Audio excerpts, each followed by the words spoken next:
Assalamualaikum warahmatullahi wabarakatuh. Alhamdulillah, wassalatu wassalamu ala rasulillah Muhammad ibn Abdillah wa ala alihi wa sahbihi wa man walah, amma ba'du. Subhanaka la ilma lana illa ma 'allamtana innaka antal alimul hakim. Rabbi shrah li sadri wa yassir li amri wahlul 'uqdatan min lisani yafqahu qawli, amma ba'du. Alhamdulillah, hari ini kembali kita lanjutkan kajian kita di kitab Ad-Dakhirah Al-Musyarrafah.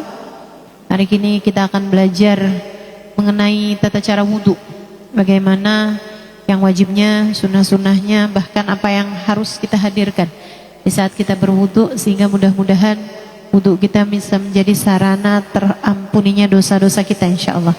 Amin ya rabbal alamin. Sebelumnya seperti biasa kita akan baca niat belajar bersama-sama. Kita niatkan semoga ilmu yang kita dapat pada hari ini dapat menjadi ilmu yang manfaat buat kita sekalian. Kita juga doakan sahibatul bait, keluarga besar dari Al-Maghfurlah, Haji Abdul Somad Sulaiman, dan juga Al-Maghfurlah Hajjah Nurhayati binti Haji Anangdullah. Kita doakan semoga beliau yang sudah berpulang ke rahmatullah dibahagiakan Allah dalam alam kuburnya, dijadikan kuburnya raudhah min riyadil jannah, insyaallah. Dan apa yang kita lakukan semoga juga dapat mengalirkan pahala kepada kubur mereka semuanya, insyaallah. Kita juga doakan keluarga besar, anak, mantu, cucu selalu berada dalam pandangan kasih sayang Allah Subhanahu wa taala, selalu berada dalam pandangan rahmat cintanya Allah Subhanahu wa taala, dipelihara, dijaga seperti Allah Subhanahu wa taala menjaga hamba-hamba tercinta di sisinya. Juga kita doakan Ustazah Khadijah dan Umi Ida juga mudah-mudahan selalu dalam kelimpahan rahmat, selalu dalam kelimpahan keberkahan. Juga semua yang hadir di majelis kita ini kita doakan, ada Umi juga yang dari Banjar, dari Balikpapan. Kita doakan juga semoga selalu dalam pandangan kasih sayang dari Allah Subhanahu wa taala. Yang sedang tidak hadir di tempat ini, Kak Yayan, kita doakan juga mudah-mudahan sehat, afiat, mudah-mudahan selalu dijaga Allah Subhanahu wa taala, insyaallah. Amin ya rabbal alamin. Untuk itu kita awali kajian kita dengan kita membaca niat belajar bersama-sama. Bismillahirrahmanirrahim. Nawaitu ta'allum wat ta'lim wan naf'a wal intifa' والمذاكرة والتذكير والإفادة والاستفادة والحث على التمسك بكتاب الله وسنة رسول الله صلى الله عليه وآله وسلم والدعاء إلى الهدى والدلالة على الخير ابتغاء مرضاته وقربه وثوابه وحسن الخاتمة مع اللطف والعافية وصلاح العاقبة برحمتك أرحم الراحمين. لا حضرة النبي محمد صلى الله عليه وسلم وآله وصحبه وأزواجه وذريته وآل بيته وسلم وجميع الأنبياء والمرسلين وأولي الكون أجمعين ونصوص نصب بن مهاجر الله محمد بن عيسى وكيل مقدم محمد بن علي بالاوي سيد الحبيب عبد الرحمن أسقف سيد الحبيب عبد الله بن أبو بكر العيدروس فخر الوجود والشيخ بكر بن سالم وأصول وفرم سمين صاحب راتب عبد الله بن الحداد أحمد بن زين الحبشي وعلي الحبشي وجميع ساداتنا آل أبي علوي أجمعين، ثم إلى روح السيد حبيب محمد بن سالم بن حفيد وأصولهم وفروعهم وجميع ساداتنا آل أبي علوي أجمعين، أن الله يغفر لهم ويرحمهم ويعلي درجاتهم في الجنة وينفعنا بركاتهم وأسرارهم وأنوارهم وعلومهم ونفحاتهم في الدين والدنيا والآخرة. ثم إلى روح Haji Abdul Somad Sulaiman bin Haji Basirun, ثم إلى روح Hajjah Nurhayati binti Haji Anangdullah, ثم إلى روح Haji Basirun bin Haji Muhammad Nur, ثم إلى روح Haji Anangdullah bin Ibak, ثم إلى روح Hajjah Sa'diyah binti Tuhamid, ثم إلى روح Hajjah Masrumi binti Masdar, إلى روح Ummi Nur binti Muhtar Asgaf, أن الله يغفر لهم ويرحمهم ويتغشاهم بالمغفرة ويسكنهم الجنة برحمته شاء. الفاتحة.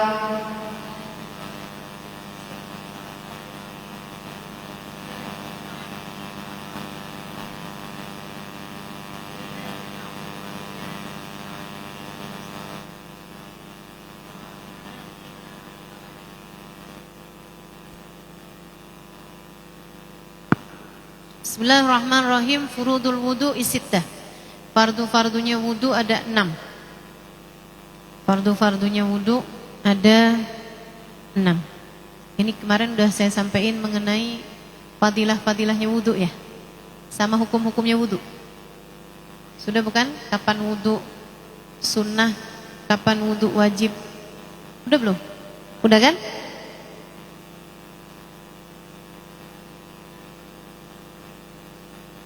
Iya. Kapan wudu hukumnya wajib? Kalau mau mengerjakan salah satu dari 4 hal, sementara wudunya sudah batal. Yaitu yang pertama, sholat. 2, tawaf. 3, memegang Al-Quran. 4, membawa Al-Quran. Memegang dan membawa Al-Quran. Ya, 4 hal itu diwajibkan adanya wudu untuk dapat melakukannya. Kemudian kapan wudu hukumnya sunnah? Ini kayaknya belum ya. Kita akan bahas kapan wudu hukumnya sunnah.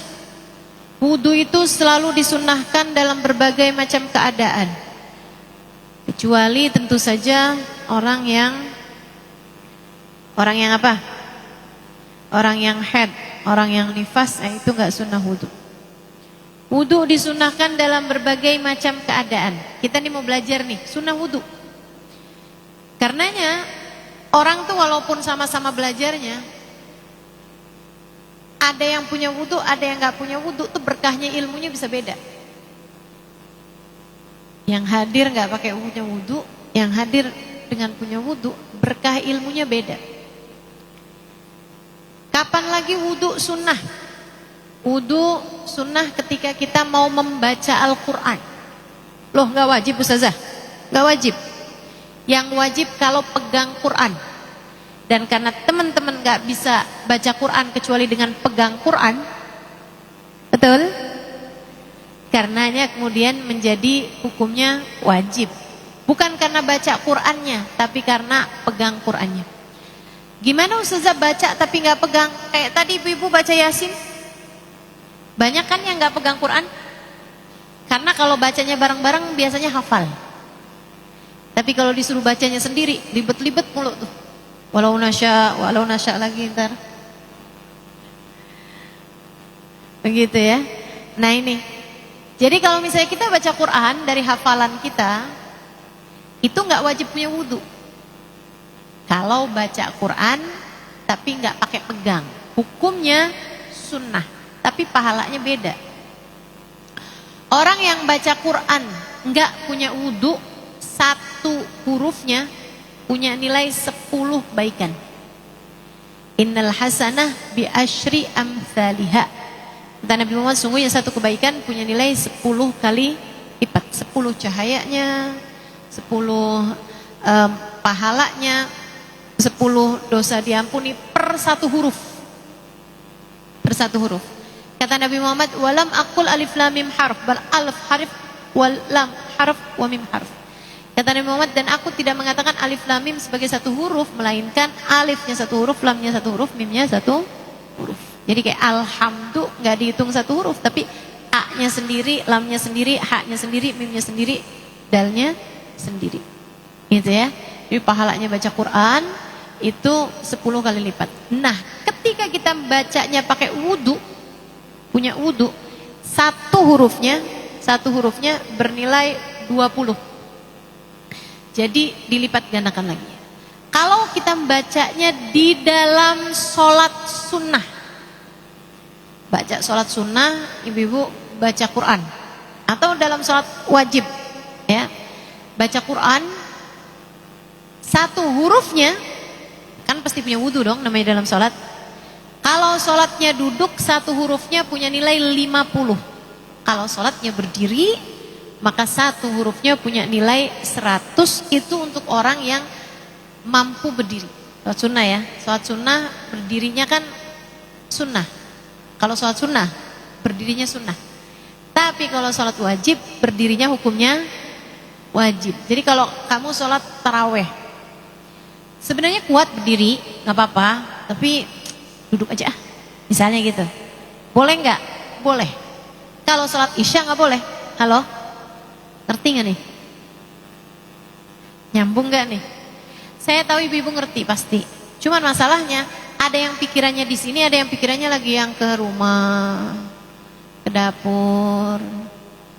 Habis ini mau beli makanan apa, ke GoFood, ada yang ke Shopee, ada yang ke macam-macam. Ya, nah, saya meminta teman-teman buat ke rumah. Biar fokus ya. Kembali ke akal kita, kembali ke hati kita, kita simak baik-baik. Mudah-mudahan Allah Subhanahu wa taala karuniakan kepada kita ilmu yang manfaat. Amin ya rabbal alamin. Jadi itu, sesuatu kalau dikerjakan dengan pakai wudu itu lebih banyak pahalanya dan lebih banyak berkahnya daripada ketika kita tidak mengerjakannya dengan wudu. Sunnah sebelum tidur kita wudu. Sunnah sebelum keluar rumah juga kita wudu, biar lebih terjaga, lebih mudah terjaga dari godaan-godaan setan yang ada di luaran sana. Ya, biasanya kalau laki-laki kebanyakan setan masuknya ke dalam diri perempuan yang dilihatnya di jalanan. Kalau perempuan biasanya setan seringkali masuknya berupa barang-barang yang kepengen dia beli. Ya, pergi ke pasar nggak punya wudu, aduh ngelihat semuanya kayak pengen dibeli semua dah. Masuk ke toko nggak pakai wudu, waduh liatin aja tuh. Bahkan scroll Shopee gitu ya, nggak pakai wudu sama pakai wudu beda tuh. Gimana kalau mulai sekarang sebelum buka Shopee pakai wudu dulu, biar lebih terjaga dari godaan setan. Nanti pas begitu ngelihat keranjang belanjaannya kan, yang ini nggak usah, yang ini nggak usah, yang ini nggak usah, yang ini nggak usah, yang ini nggak usah. Gitu. Begitu nggak punya wudu, wudunya batal. Ini iya, ini iya, ini iya, ini iya. Begitu ya. Ya Allah, mudah-mudahan Allah selamatkan kita semuanya insyaallah. Amin. Amin ya rabbal alamin. Jadi teman-teman sekalian, sunnah untuk punya wudu dalam berbagai macam keadaan. Bahkan kayaknya udah saya terangkan bahwa orang kalau marah itu sunnah segera pergi wudu. Nah begitu, karena wudu memadamkan kemarahan. Sebab katanya Nabi Muhammad, marah itu sumbernya dari setan, dan setan itu tercipta dari api. Maka tak ada yang dapat memadamkan api selain air. Apabila seseorang di antara kalian marah, segeralah pergi wudu. Seperti yang pernah saya sampaikan juga, kalau wudu nggak mempan, mandi. Ya, kalau mandi nggak mempan juga, berendam. Berendam, biar adem aja dulu. Rasain tuh.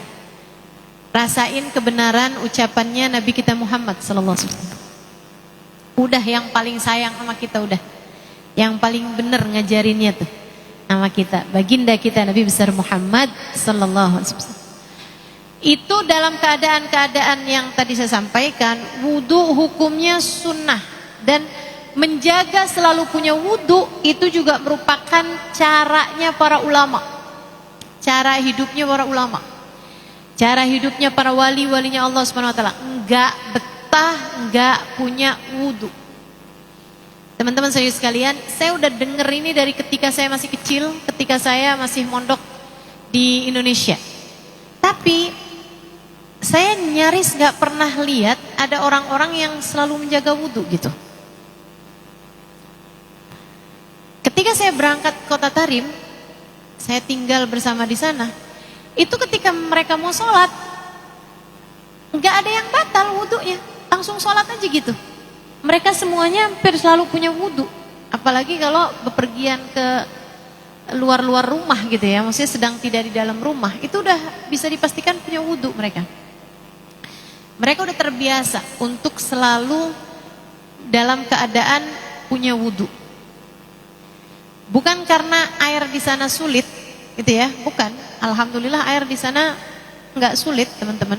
Masjid itu selalu ada airnya, tempat-tempat bahkan di jalan-jalanan tuh juga suka ditemukan keran-keran air yang boleh dipakai untuk orang-orang di sana. Tapi memang mereka punya kebiasaan untuk enggak batalin wudhu mereka kecuali sesudah sampai di tempat air. Jadi mereka kalau mau batalin itu ya udah memang sekalian di tempat air gitu. Tempat yang ada air, sehingga mereka tidak berdiam diri dalam keadaan enggak punya wudhu. Kenapa? Karena orang yang selalu berada dalam keadaan punya wudhu, kalau ajal datang menjemputnya, itu lebih punya kemungkinan besar. Kemungkinannya besar banget untuk meninggal dunia dalam keadaan husnul khotimah. Kenapa? Sebab orang kalau punya wudhu itu selalu diiringi dengan malaikat rahmat. Sehingga ketika datang ajal menjemputnya dan dia sedang dalam keadaan punya wudhu, itu ada malaikat-malaikat rahmat yang akan mendoakan dia sehingga dia meninggal dunia dengan membawa iman Islam dalam keadaan husnul khatimah. Jadi sekalian, kalau minum atau pegang sesuatu, usahakan untuk enggak pegang kecuali dengan tangan kanan. Nah, saya ngelihatnya enggak enak ya. Jadi kalau ada yang makan atau apa di majelis atau minum misalnya gitu, saya harap untuk pegangnya pakai tangan kanan. Ini kebiasaan, tapi ini sesuatu hal yang sangat berpengaruh dalam kehidupan kita. Karena sallallahu alaihi wasallam yuhibbut tayamun fi amrihi kullih.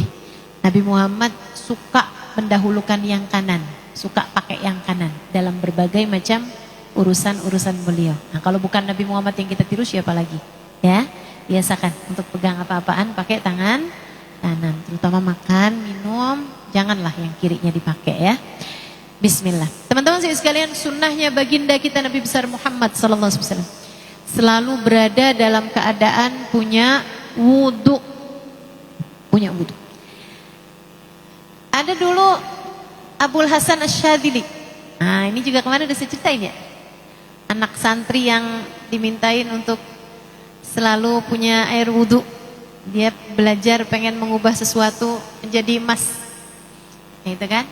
Jadi teman-teman punya banyak faidah memiliki wudhu. Gitu ya, apalagi kalau kemudian wudhu yang dia laksanakan sesuai dengan sunnah-sunnahnya, diajarkan apa yang diajarkan baginda kita Nabi Muhammad sallallahu alaihi wasallam. Saudaraku sekalian, kemudian apakah wudhu ada hukum mubahnya? Enggak ada.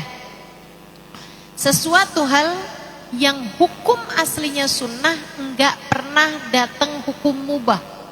Ini prinsip, ini teori dasar-dasar hukum, ya, kaidah fiqhiyah ini namanya. Bahwa sesuatu yang aslinya hukumnya sunnah itu enggak ada hukum mubahnya. Jadi hukumnya wudhu itu enggak ada yang mubah, karena wudhu aslinya adalah sunnah.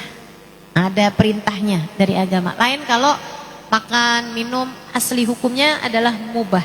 Nah, ini bisa jadi wajib, bisa jadi sunnah, bisa jadi makruh, bisa jadi haram. Ustazah, emang ada wudhu yang hukumnya makruh? Ada. Kapan Ustazah wudhu hukumnya makruh? Kapan wudhu hukumnya adalah makruh? Kalau orang tersebut sedang dalam keadaan sakit, tapi sakitnya itu yang masih bisa enggak apa-apa kalaupun pakai air, tapi cukup lebih baik enggak pakai air, gitu ya. Nah, itu kalau misalnya dia wudhu, hukum wudhunya bisa makruh. Atau wudhu pakai air musyammas namanya, air yang panas tapi bukan dipanaskan ya, bukan dipanaskan. Atau wudhu pakai air yang sangat dingin atau sangat panas yang membuat kita wudhunya jadi pengen cepet-cepet selesai. Kan kalau terlalu panas, terlalu dingin kan kita jadi wudhunya pokoknya buru-buru gitu wudhunya. Nah, itu juga hukum wudhunya menjadi makruh. Sehingga sekalian saya muliakan. Nah, kapan wudhu hukumnya haram? Hukum wudhu haram. Terus hukum wudhu yang makruh juga ada yang bilang kalau kita dalam keadaan mens ataupun nifas itu wudhu hukumnya makruh. Ada juga bahkan yang mengatakan bahwa hukum wudhu saat mens dan nifas itu hukumnya justru adalah haram. Kenapa begitu? Sebagaimana hukum sholatnya haram bagi orang yang haid atau nifas, maka hukum wudunya juga haram. Sebab hukmul wasaid ke hukmul maqasid. Ini ya, hukumnya perantara sama kayak hukumnya tujuan. Tujuannya wudu adalah salat. Sebagaimana salat bagi orang yang haid hukumnya haram, maka demikian pula dengan wudunya. Kapan lagi hukum wudu menjadi haram? Ini saya kasih tahu. Wudu hukumnya haram ketika seseorang sedang sakit. Dokter bilang kamu jangan kena air. Kalau kena air kamu bisa mati misalnya. Kalau kena air kamu bisa lumpuh misalnya. Kalau kamu kena air misalnya bisa rusak anggota tubuhmu, bisa buta, bisa hal-hal yang besar-besar lainnya. Maka saat itu hukum wudu hukumnya adalah haram. Haram bagi orang tersebut. Kenapa gitu? Sebab Allah Subhanahu wa taala mengatakan dalam Al-Qur'an, la tulqu bi aidikum ila tahlukah. Janganlah kalian mencelakakan diri kalian sendiri. Wudu bagus, tapi kalau kondisinya tidak memperkenankan kamu untuk berwudu dengan perkataan seseorang yang pakar dalam bidangnya, gitu ya. Lain kalau kamu perginya ke dukun. Kemudian dukun bilang, oh kamu dalam masa 40 hari gak boleh kena air. Saya gimana Mbah? Kalau saya pergi wudu gimana? Gak usah juga pergi wudu gitu ya. Kalau kayak gitu tidak didasari dengan ilmu. Tapi kalau seorang dokter yang memang kita tahu kebenarannya, maksudnya dia bukan dokter abal-abal gitu, ada ijazahnya, ada rumah sakitnya, ada kliniknya, memang adalah seorang dokter yang benar, begitu kan ya. Kemudian dia bilang, jangan kena air. Kalau kena air maka kamu akan begini. Nah itu kalau misalnya dokter tersebut mengatakan semacam itu, kita wajib untuk mengikutinya. Sampai-sampai kalau kemudian kita wudu pakai air juga, hukumnya adalah haram. Hukumnya adalah haram.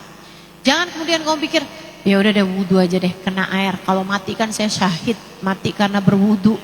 Itu bukan mati syahid, namanya mati sangit.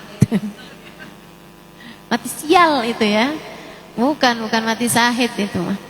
Enggak ada. Jadi kita itu tidak boleh mencelakakan diri kita sendiri. Enggak boleh. Kalau misalnya dokternya bilang, kamu dok ini boleh nggak ya dok kena air ini? Saya lagi kena sakit cacar semacam ini. Dokternya bilang, kamu kalau nggak kena air sama sekali, biasanya nih sembuh dalam 5 hari. Kalau kamu kena air, mungkin sembuhnya akan ngambil waktu 10 hari. Misalnya gitu ya. Atau 7 hari atau 8 hari. Walhasil lebih panjang lah masa sakitnya kalau pakai air, kalau pakai wudu gitu. Tapi kalau tayamum aja 5 hari mungkin cepat kering, jadinya jadi cepat jadi cepat sembuh.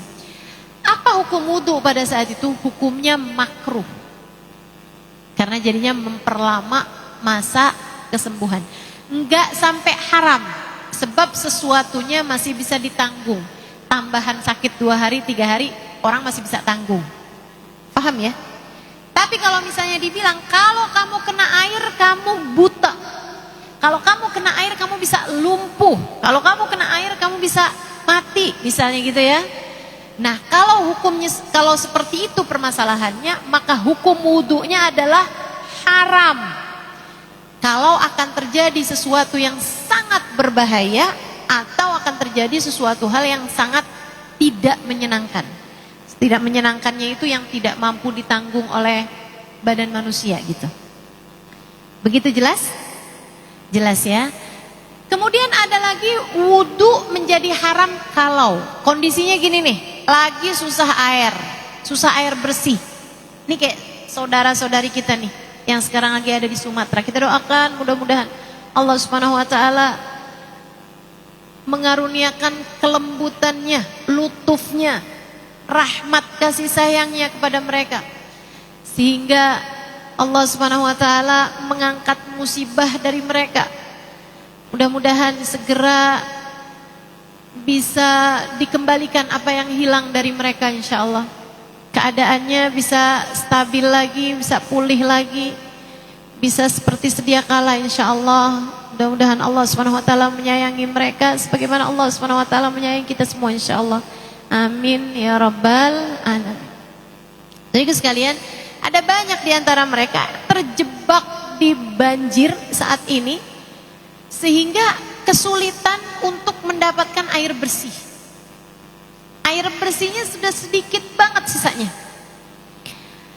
Saya mau wudhu, tunggu dulu, kalau kamu pakai airnya buat wudhu, minumnya orang gimana? Kalau kamu egois dengan pakai air tersebut untuk berwudhu, sementara ada orang-orang yang sampai kesulitan minum air bersih, maka hukum wudhumu adalah haram. Bahkan jika itu bukan orang, misalnya kucing, bahkan anjing sekalipun teman-teman sekalian, kamu punya air sedikit, kalau saya pakai buat wudhu, nggak ada buat minumnya kucing, minumnya anjing. Ini saya mesti kasih minum anjing itu atau saya pakai buat wudhu? Wudhu ibadah, anjing najis. Kemudian kamu pakai air tersebut untuk kamu berwudhu sampai si anjing itu nggak bisa minum, maka hukum wudhumu adalah haram. Kamu berdosa dengan wudhu itu. Nggak gitu caranya berpikir ibadah tuh, nggak seperti itu. Ibadah itu nggak bisa pakai egois. Islam ini agama cinta. Kalau caramu beribadah membuat kamu kehilangan rasa cinta kasih kepada sesama umat manusia, sesama makhluk Allah Subhanahu wa taala, maka itu bukanlah Islam. Itu bukanlah Islam. Teman-teman sekalian saya muliakan, kita doakan mudah-mudahan mereka yang saat ini sedang berada dalam keadaan-keadaan sulit, semoga Allah Subhanahu wa taala segera memudahkan keadaan mereka insyaallah. Allahumma farrijna wal muslimin, Allahumma farrijna wal muslimin, Allahumma farrijna wal muslimin bijahin Nabi Muhammad sallallahu alaihi wasallam nabiyur rahmah wa ila hadratin Nabi. Al-Fatihah.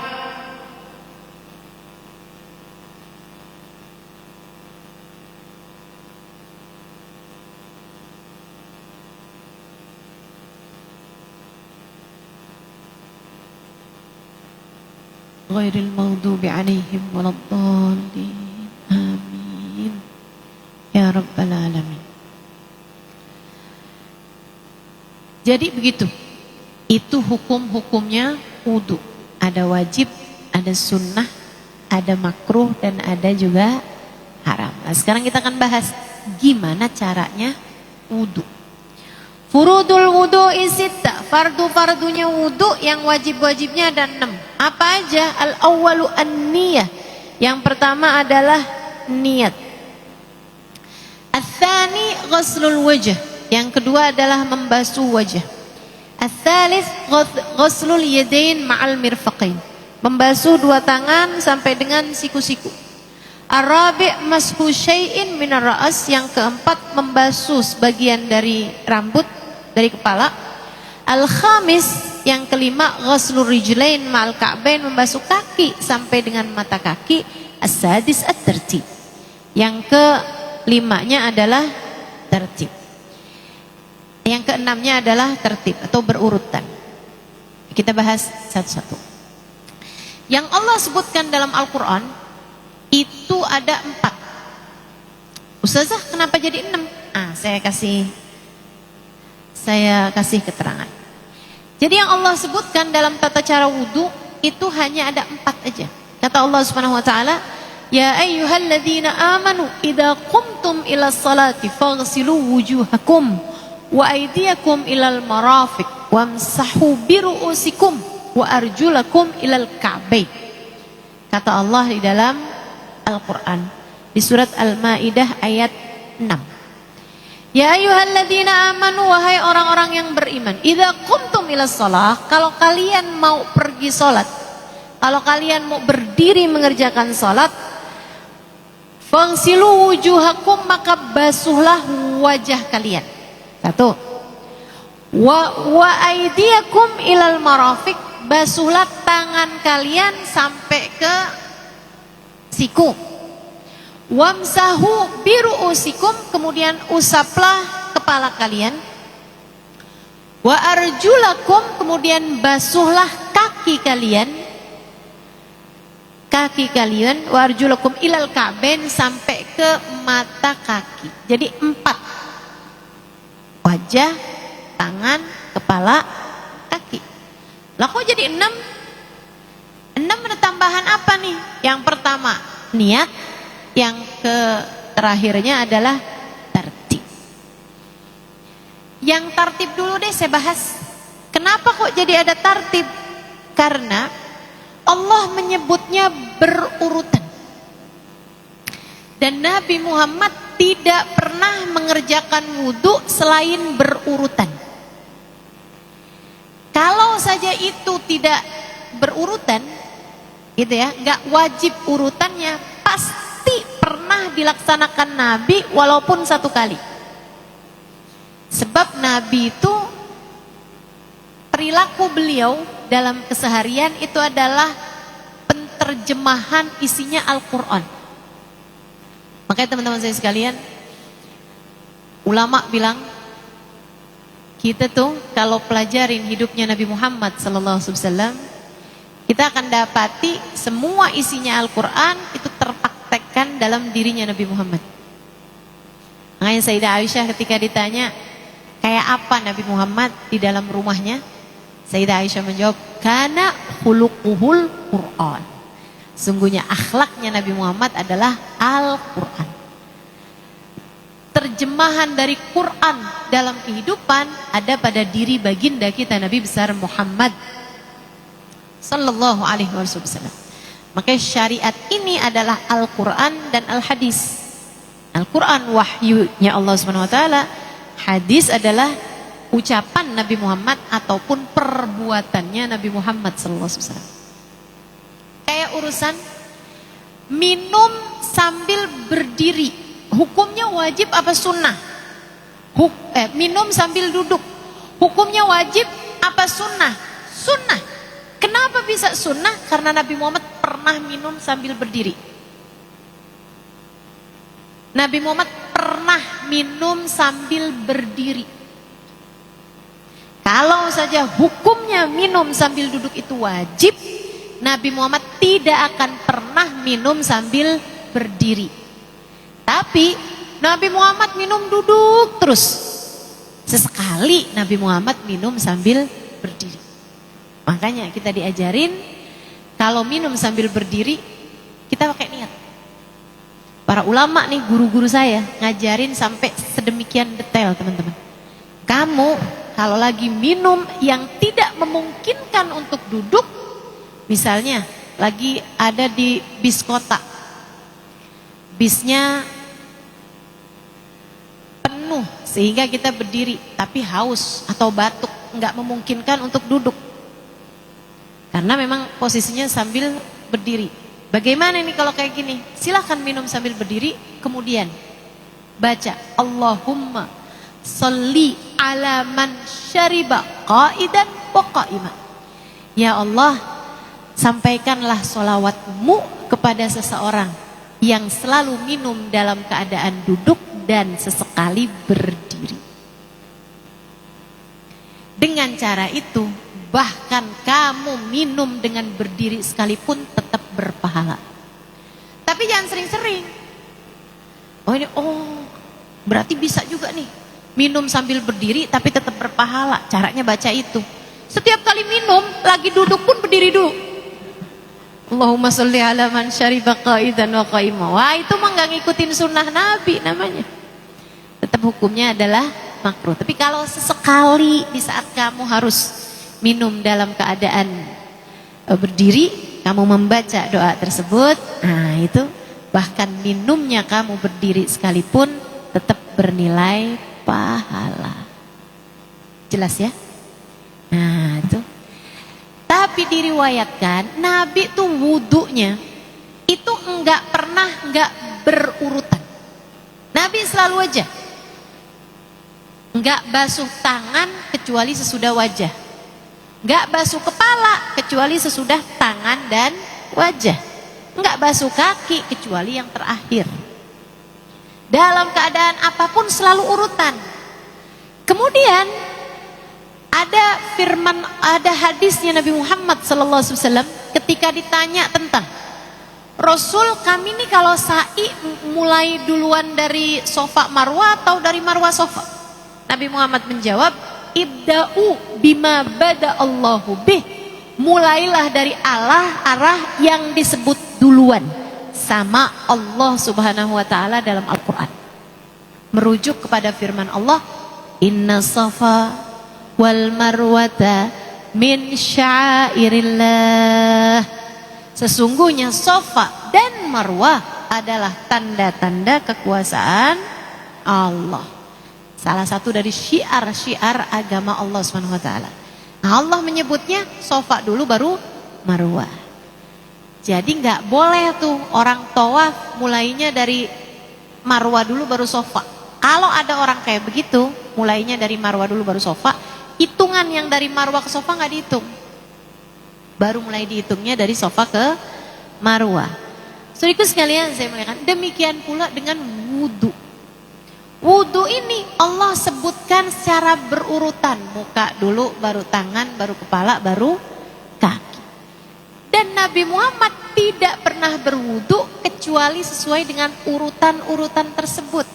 Dari sana para ulama mengatakan bahwasanya dalam berwudu wajib harus tertib, wajib harus berurutan.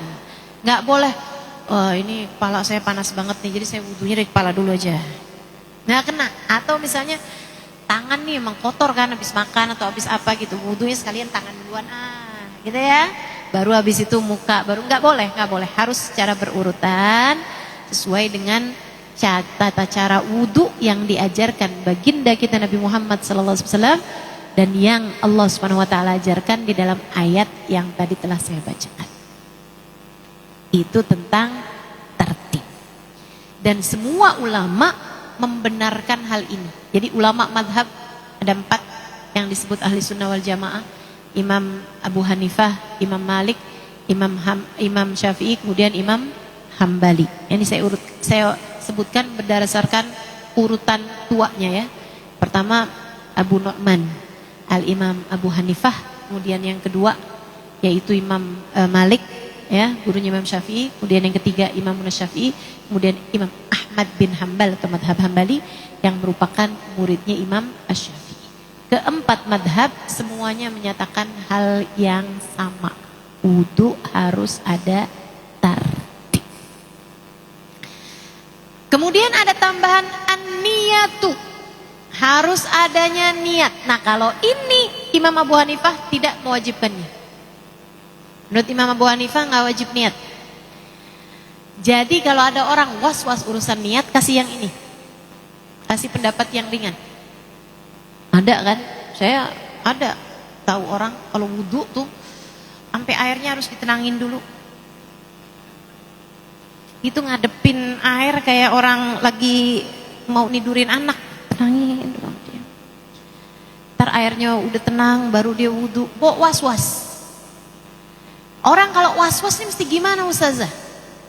Ya, was-was ini nggak boleh diikutin. Dan bagi ulama yang ditanya sama orang yang was-was harus ngasih pendapat yang paling ringan. Saya kalau ditanya sama orang yang saya tahu memang agak was-was gitu orangnya, gitu kan, Ustazah begini, saya wajib pulang apa enggak? Enggak. Ustazah saya udah berwudu begini, wudu saya sah apa enggak? Sah. Saya ulangi enggak wudunya? Enggak usah. Ustazah begini, sholat saya udah benar apa belum? Benar. Perlu saya ulangi enggak sholatnya? Enggak usah. Saya tadi kena begitu, benar. Najis apa enggak? Enggak. Enak banget udah. Sampai dari mudahnya saya ngasih jawaban, sampai orang kok nanya gini, Ustazah, saya nanya tadi didengerin enggak sih? Dengar. Tenang aja denger. Dan saya akan jawab dengan ilmu teman-teman saudara sekalian. Makanya memang orang itu, nih ya, saya kasih tahu. Man qalla ilmuhu kathura inkaruhu. Orang kalau ilmunya dikit, protesnya banyak. Orang kalau ilmunya nanggung, bakal sering protes. Bakal sering ingkar sama orang, bakal sering nyalahin orang. Ih, sholat kayak begitu gak sah tuh. Nah, tuh. Ini yang modelan gampang-gampang enggak ngesahin sholatnya orang, yang gampang-gampang menghukumi sholatnya enggak sah, sholatnya mesti diulang apa segala macem nih. Yang modelan kayak begini nih, pasti belajarnya nanggung nggak sampai kelar. Kalau belajar agamanya sampai dengan luas, man kathura ilmuhu, siapa yang luas ilmunya, maka qalla inkaruhu, bakal sedikit protesnya. Ngelihat begitu, oh iya sah menurut imam ini. Ngelihat yang satu, oh iya sah menurut imam ini. Teman-teman saudara sekalian, saya haji saat usia saya 20 tahun. Saya pergi haji. Itu awal kali saya di negara yang segala macam madhab ada di sana, berbarengan. Lagi sholat kan barengan tuh, gitu kan? Semua madhab ada di situ semuanya. Nah, saya liatin macam-macam tuh. Ada orang yang sambil sholat dia narik anaknya seret, pakai tali. Pernah lihat gak? Haji tuh, anaknya diikat pakai tali sama dia tuh. Nah, kalau udah anaknya jauh ditarik sama dia seret, gitu kan? Iya kan? Nah itu kalau misalnya anaknya masih jauh-jauh, tarik lagi sama dia. Masih dalam keadaan sholat. Itu kalau madhabnya Imam Syafi'i banyak batalnya itu.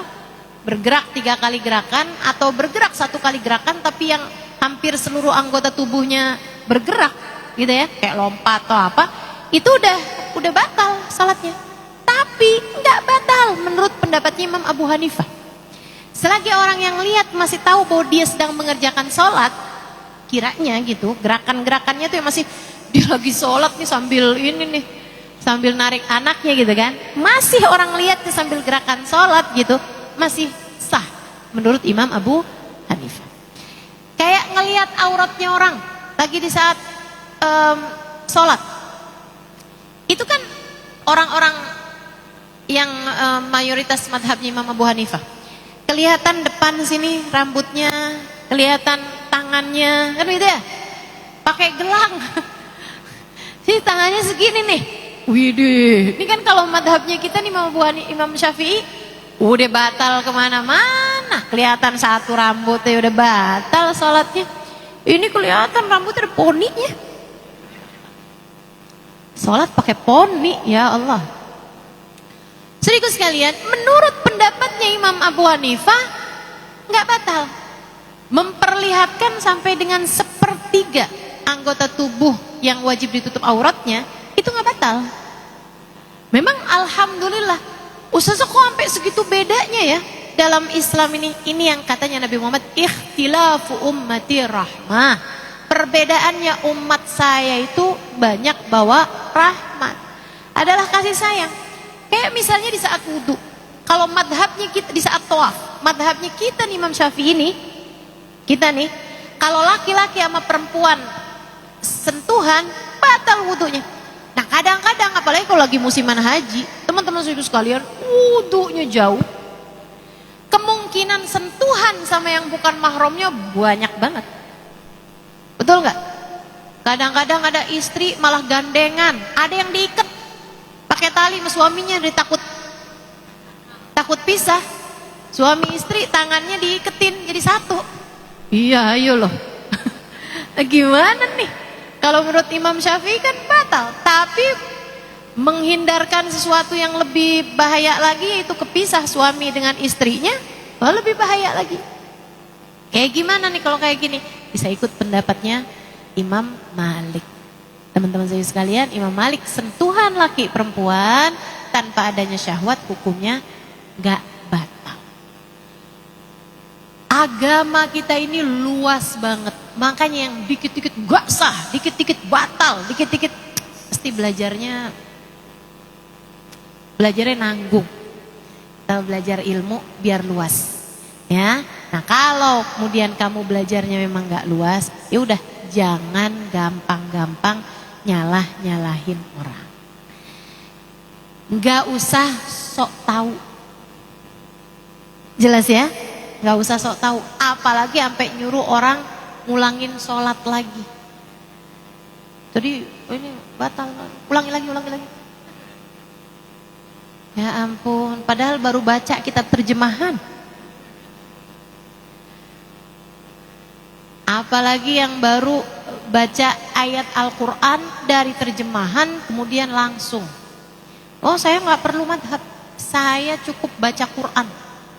Bu, di Quran bahkan nggak disebutin sholat duhur, cari dah dari Quran. Dalilnya sholat duhur 4 rakaat, kagak ada. Nggak ada.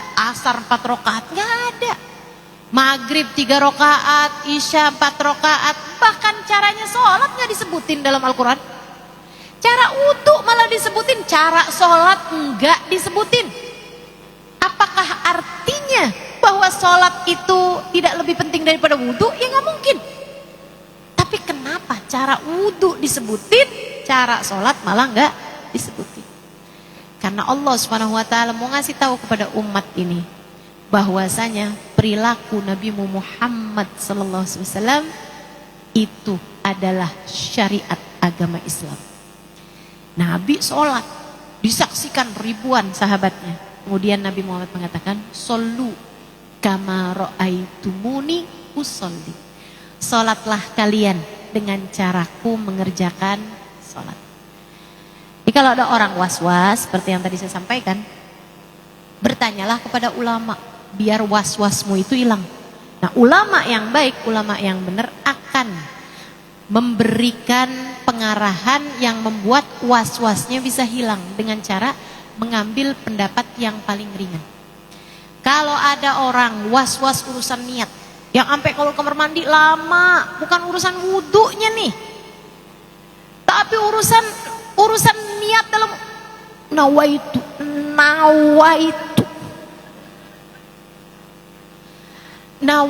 wudu, saya bersengaja wudu. Lirofi. Waduh, lama banget tuh sambil usap. Waduh, yang di luar lama banget sih wudunya. Gedar-gedar. Kalau orang punya was-was di dalam niat wudu, kalau nanya sama ulama-ulama yang memang belajar sangat lama ya, yang ngerti jawabannya, fas'alu ahla dzikri kata Allah, in kuntum la ta'lamun. Bertanyalah kepada pakarnya ketika kamu nggak paham. Sama kayak urusan kesehatan, kamu nanya kepada dokter, kan begitu ya? Jangan nanya ke tetangga sebelah ya, kecuali kalau tetangga sebelahnya dokter, kan begitu? Jangan nanya kepada sembarangan orang. Kalau urusannya kesehatan, tanya kepada ahlinya. Saudara sekalian, demikian pula urusan agama. Masa ini kalau urusan kesehatan nanyanya harus sama dokter, harus sama perawat, harus sama pakarnya. Tapi giliran urusan agama, ya nggak apa-apa kita baca Quran aja. Oh, nggak ada dalam Quran, nggak usah, nggak wajib. Lah, gampang bener. Nggak gitu, harus nanyanya juga kepada orang yang mengerti hukumnya. Ada jelas-jelasan ilmunya. Dan bagi yang nggak ngerti, jangan sok ngerti. Yang nggak tahu, jangan sok tahu. Ntar kalau saya bilang, waduh saya nggak ngerti, nanti saya ketahuan deh kalau ilmu saya cetek. Ya nggak apa-apa. Kalau memang ilmu kamu cetek, nggak apa-apa. Teman-teman saudaraku sekalian, ada orang, dia sakit di zamannya Nabi, sama dokter nggak boleh pakai air. Dia nanya sama temennya, yang sama-sama Islamnya juga sama-sama baru. Dia nanya sama temennya, ini saya mesti wajib mandi nih, tapi saya sama dokter nggak boleh pakai air. Bagaimana menurut kamu? Oh, kan kalau wudhu bisa diganti pakai tayamum, gitu ya. Berarti kalau sekarang kamu mesti mandi, berarti kamu mesti guling-gulingan di debu. Oh, ini terjadi teman-teman. Kamu mesti guling-gulingan di padang pasir. Oh gitu, iya kan? Kalau dipikir secara inian, logika kayak Tapi beragama itu nggak bisa asal sok tahu gitu. Dia guling-gulingan mati abis itu. Berita ini sampai kepada Nabi Muhammad SAW. Apa jawab Nabi? Innama qataluhu jahlu. Sesungguhnya kejahilan, ketidakmengertian orang ini telah membunuhnya. Innama yakfihi tayammum. Sesungguhnya kalau kamu nggak bisa pakai air karena kamu sedang sakit atau apa, sementara kamu wajib mandi, cukup diganti dengan tayamum. Tayamum itu sama antara tayamumnya wudhu sama tayamumnya mandi. Jangan sampai kita nih beragama menjadi orang-orang yang terbunuh sama kebodohan kita sendiri. Na'udzubillah min dzalik. Jadi orang was-was, nah itu mesti dikasih pendapat-pendapat yang ringan. Saya tadi wudhu, tapi saya nggak yakin saya udah niat apa belum. Sah apa enggak wudhu saya? Sah. Oh, kamu bisa menghukumi kalau ternyata saya belum niat kayak gimana? Kamu selama ini nggak pernah kan wudhu nggak pakai niat? Ya iya sih, ya berarti udah pakai niat sebenarnya. Ya tapi kan siapa tahu saya memang beneran lupa. Ya nggak apa-apa. Coba kok orang was-was kayak begini nih, kalau dikasih pendapat yang berat-berat, gitu ya, oh nanti tambah semakin menjadi-jadi was-wasnya. Ada dulu orang was-was najis. Was-was najis di Hadramaut datang kepada Habib Abdurrahman. Habib Abdurrahman Al-Masyhur alaihi ridwanullah, mufti Hadramaut pada zamannya. Penulis kitab Bughyatul Mustarsyidin. Itu kitab yang saya selalu pegang-pegang. Pegangan saya tuh. Pegang doang. Enggak ya. Saya pelajari kitab itu. Saya senang banget tuh isi kitab itu. Habib Abdurrahman Al-Masyhur alaihi ridwanullah, menulis kitab Bughyatul Mustarsyidin. Datang, Bib, saya ini was-was, Bib. Was-was urusan apa? Urusan najis. Jadi saya, Bib, setiap kali habis keluar rumah, saya kalau pergi wudhu saya ganti semua baju saya. Sebab siapa tahu, Bib, kena kotorannya kambing, kena kotorannya ayam. Di Hadramaut itu banyak ayam, kambing berkeliaran. Saya takut aja, Bib, debu-debunya tuh kan udah nyatu sama kotoran-kotorannya ayam, kotoran kambing. Pas saya jalan, debunya berterbangan, kan baju saya kena debu, Bib. Akhirnya kan najis. Jadi saya setiap kali wudhu, bikin saya tuh sering kali saya ketinggalan sholat. Bukan karena apa-apa, tapi karena saya harus ganti dulu baju saya dari atas sampai ke bawahnya. Gimana, Bib, caranya nih, Bib? Saya juga tersiksa, Bib, nih sama was-was saya. Saya harus apa? Sekarang kamu udah pergi, udah wudhu, udah punya wudhu? Sebenarnya sih udah sih, Bib. Saya kan mau pergi sholat. Gak lama kedengaran adzan. Habibnya yang mengimami memang di Masjid Asgaf. Kata Habibnya, yuk jalan sama saya. Kita pergi ke masjid. Ya, khair, Bib. Saya gak perlu wudhu lagi nih, Bib. Gak usah. Kalau nanti baju saya ternyata ini, Bib, kena najis. Gak kelihatan kan. Yuk, bismillah, jalan. Di tengah jalan, Habib ngelihat ada kotoran kambing. Habibnya bilang, kamu percaya sama saya? Sebagai seseorang yang berilmu. Percaya, Bib. Kamu tahu kan kalau saya berilmu bahkan ngarang kitab, tulis kitab fikih? Iya, Bib, tahu, Bib. Makanya saya nanyanya sama Habib, nggak nanya sama istri saya. Baik, kata Habib, sekarang kamu lihat itu. Kotoran kambing, Bib. Dia udah jalan, udah minggir-minggir nih, takut kena nih. Saya kasih perintah sama kamu, itu kotoran kambing, deketin. Terus, Bib, ambil, masukin saku baju kamu. Maksudnya, Bib? Ambil tuh, ambil. Taruh di saku baju kamu. Tapi, Bib, ya, Bib, beneran. Ada pendapat yang mengatakan bahwa kotoran dari binatang yang boleh dimakan dagingnya itu nggak najis. Ambil. Bib. Diambil, masukin ke saku. Yuk kita sholat. Udah, nggak dikasih kesempatan, teman-teman. Langsung pergi sholat, langsung diinin sama Habibnya. Gitu jalan. Bismillah. Jalan pergi sholat, Habibnya yang ngimamin orang itu sampai selesai. Udah, habis itu hilang was-wasnya. Ya mau was-was urusan najis gimana? Udah pernah ngantorin kotoran. Subhanallah, subhanallah. Tuh ulama ngobatin penyakitnya umat. Saudaraku sekalian saya muliakan, ada lagi satu orang datang kepada Imam Ibnu Malik. Siapa itu Imam Ibnu Malik? Pakar ahli nahwu, tata bahasa Arab. Tapi orang, teman-teman, man tabahhara fi ilmin faqad tabahhar bi jami'il ulum. Siapa yang ilmunya meluas dalam satu ilmu agama ya, meluas tapi di satu bidang ilmu, dia akan meluas di keseluruhan bagian ilmu yang lain.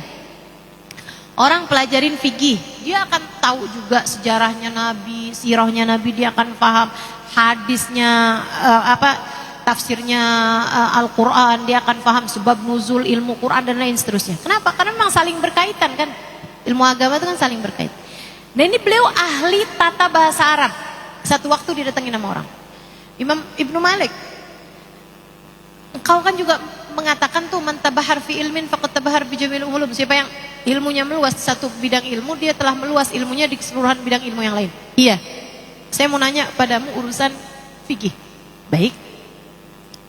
Silakan.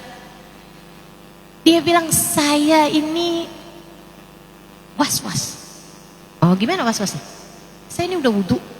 Udah selesai wudu. Tapi saya bilang saya belum wudu. Kadang-kadang saya udah wudu nih. Udah basuh muka, udah basuh tangan, udah sampai kepala. Terus saya bilang, kayaknya tadi basuh mukanya belum rata. Jadi saya ulangin lagi basuh muka. Kemudian saya terusin wudunya, jadi sampai lama. Saya udah sholat, udah takbir, udah niat. Takbir niat saya. Ntar saya udah baca Fatihah. Tadi itu udah niat apa belum ya? Saya ulangin lagi dari takbir. Ntar saya udah ruku. Tadi udah baca Fatihah apa belum ya? Saya ulangin lagi sholat saya. Saya balik lagi, saya keluar dulu dari sholat, saya ulangin lagi sholat saya. Menurutmu kayak gimana saya? Kata Imam Ibnu Malik gini. Sebentar nih, saya pastiin ya. Jadi kamu udah wudu. Terus kamu bilang kamu belum wudu. Kamu udah basuh muka, kamu udah basuh tangan. Terus habis itu kamu bilang, kayaknya saya belum basuh muka. Kamu udah takbir, kamu baca surat Fatihah. Habis itu kamu bilang, saya kayaknya belum takbir atau belum baca surat Fatihah. Iya. Jadi kamu ulangin lagi. Iya. Oh, gimana hukumnya yang kayak saya ini, Mam? Kamu nggak wajib sholat. Maksudnya gimana? Karena yang wajib sholat itu hanya orang waras. Orang kalau udah wudu terus dia bilang belum wudu, udah basuh muka, tapi dia bilang kemudian belum basuh muka, udah takbir dia bilang belum takbir, artinya dia adalah orang gila. Orang gila nggak wajib sholat. Padahal kamu nggak usah sholat, kamu gila. Subhanallah. Sembuh teman-teman, sembuh. Karena memang orang-orang was-was ini nggak boleh dikenain hukum yang berat-berat. Itu tuh kayak orang lagi sakit panas, kemudian ditambahin lagi sama barang yang tambah bikin panas, ya udah, jadi tambah itu, gitu kan? Itu kayak orang lagi flu, kemudian dia minum es krim, dia makan es krim, ya tambah lagi tuh.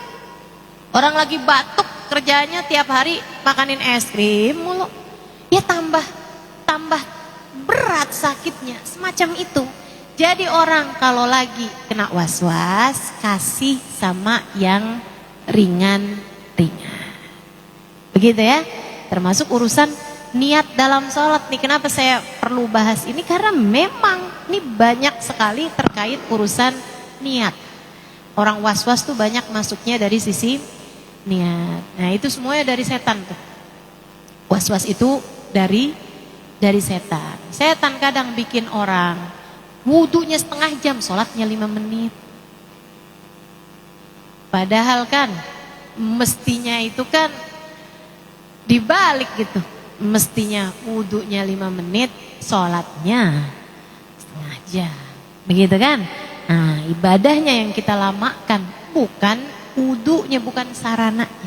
Jangan biarkan setan menjadi pembisik-bisik was-was di dalam dirimu itu. Gitu ya. Al-awwalu an-niyat. Yang pertama adalah niat. Dasarnya apa niat? nih ada kewajiban niat di sini? Karena hadisnya Nabi Muhammad sallallahu alaihi wasallam, katanya Nabi kita Muhammad sallallahu alaihi wasallam, innamal a'malu binniyat wa innamal likulli imri'in ma nawa. Sesungguhnya segala sesuatu tergantung dari bagaimana niatnya, dan sesungguhnya setiap orang akan diberi sesuai dengan niatnya. Kayak wudhu ini wajib niat. Kenapa? Sebab bisa juga kebiasaan. Lain kayak sholat. Orang Nasrani nggak ada yang sholat. Tapi orang non muslim sekalipun mungkin untuk membasuh wajah, basuh tangan, ya kan? Kalau gerah-gerah, kira-kira orang akan apaan?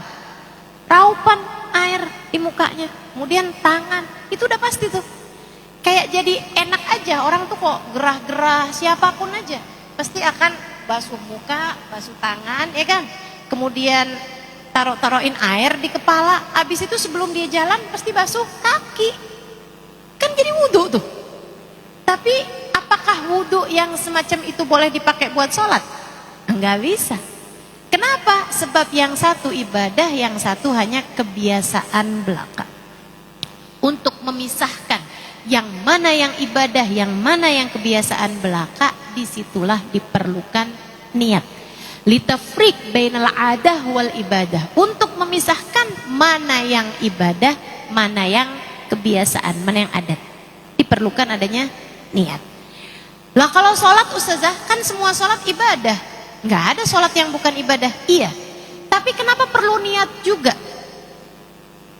Karena kalau yang jelas-jelasan ibadah, nggak ada adatnya, nggak ada kebiasaannya, ya. Kayak misalnya, ini kalau mandi itu kan kadang-kadang ibadah.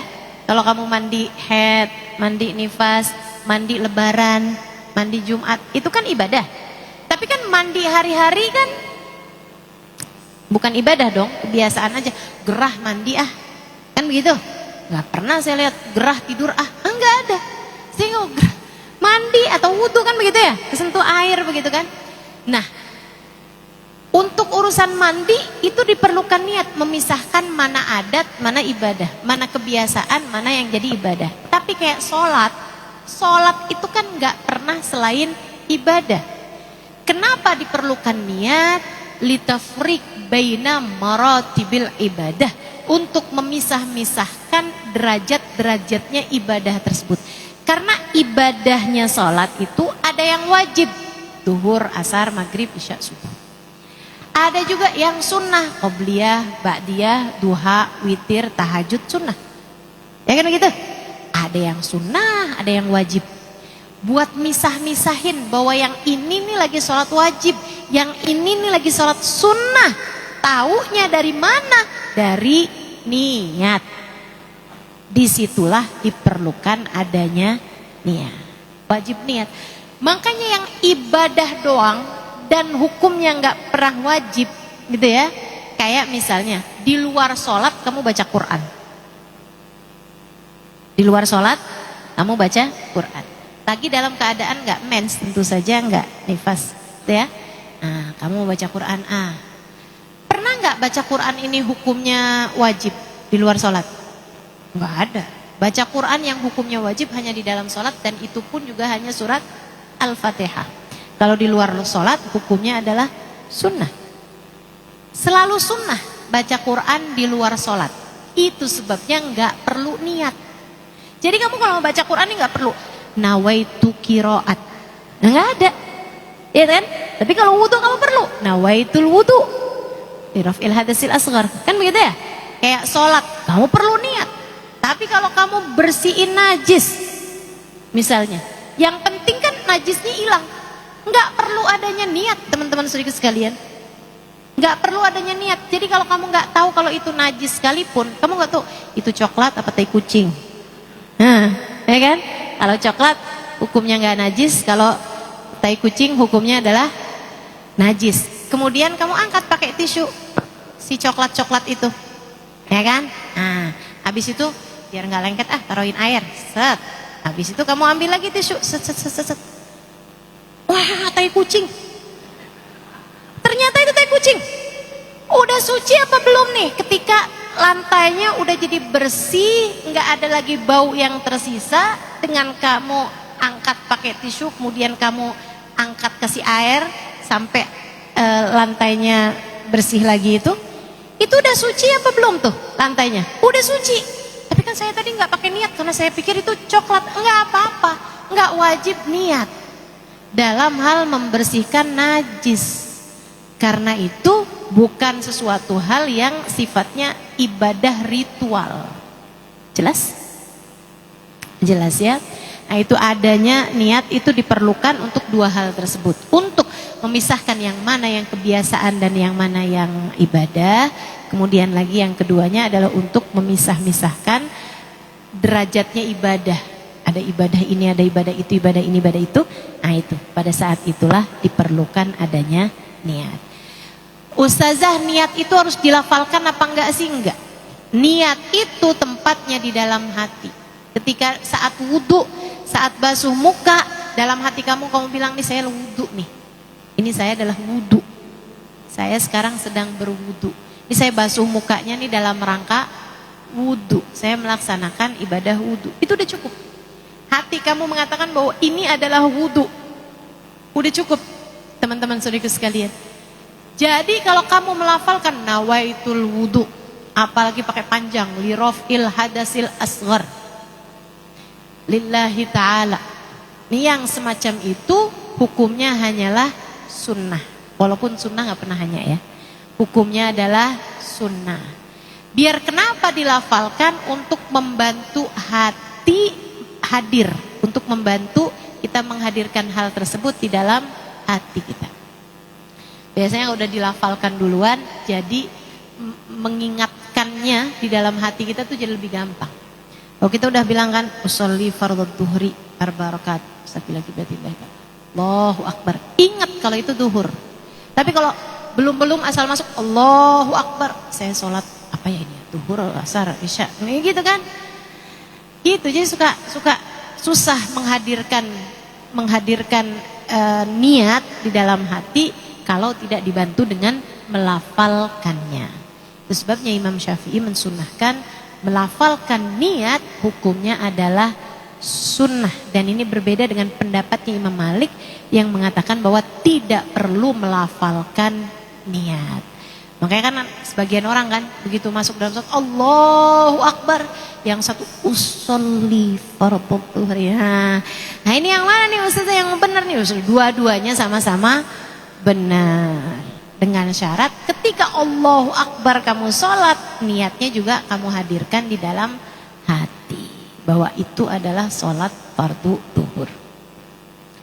Terus niat yang disampaikan di dalam kita wudhu, itu niatnya bagaimana? Cukup dengan nawaitul wudhu, itu cukup. Kalau kamu niat nawaitul wudhu lillahi ta'ala, itu udah cukup.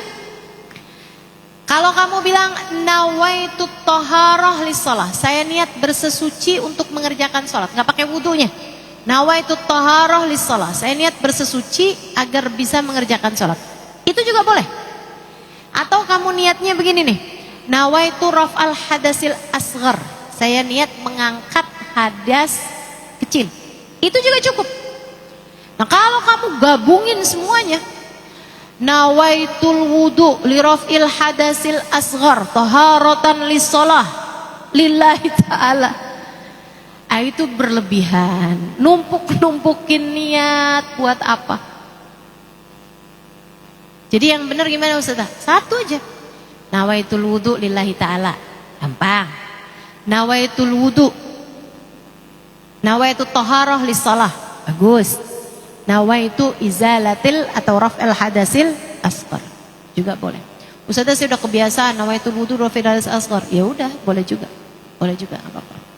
Cuman maksud saya jangan sampai fokus kamu terhadap urusan-urusan yang semacam ini membuat kamu malah justru kelewatan dari hal yang lebih penting daripada itu, yaitu ibadah wudunya itu sendiri.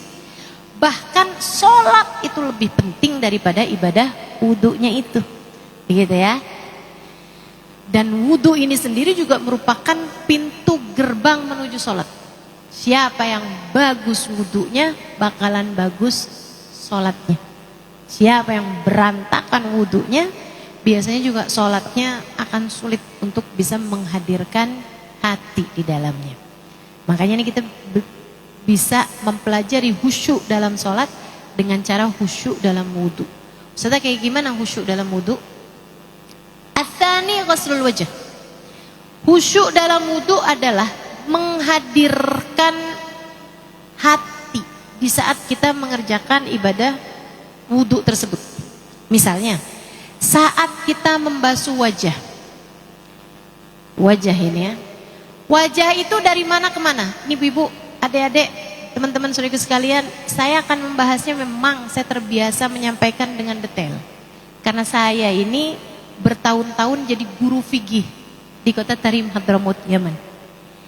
Dalam bahasa Arab saya menyampaikannya. Ketika saya menyampaikannya dalam bahasa Indonesia kan lebih gampang lagi saya. Jadi memang akan jadi pembahasan yang akan cukup luas ya. Mudah-mudahan ibu-ibu bisa nangkep itu. Jangan kayak yang kemudian jadi mikir, kayak sekolah banget ini ya. Nyesel dah hari ini ngaji. Enggak gitu insyaallah ya. Enggak gitu insyaallah. Teman-teman sekalian, membasuh muka. Saya akan sampaikan zahirnya, kemudian saya akan sampaikan batinnya. Membasuh muka. Apa itu membasuh? Apa bedanya membasuh dengan mengusap? Sebab saya bedain ya. Wajah membasuh apa mengusap? Membasuh. Tangan membasuh apa mengusap? Membasuh apa mengusap? Kepala membasuh apa mengusap? Mengusap. Telinga membasuh apa mengusap? Ayo, membasuh apa mengusap? Membasuh apa mengusap? Membasuh apa mengusap?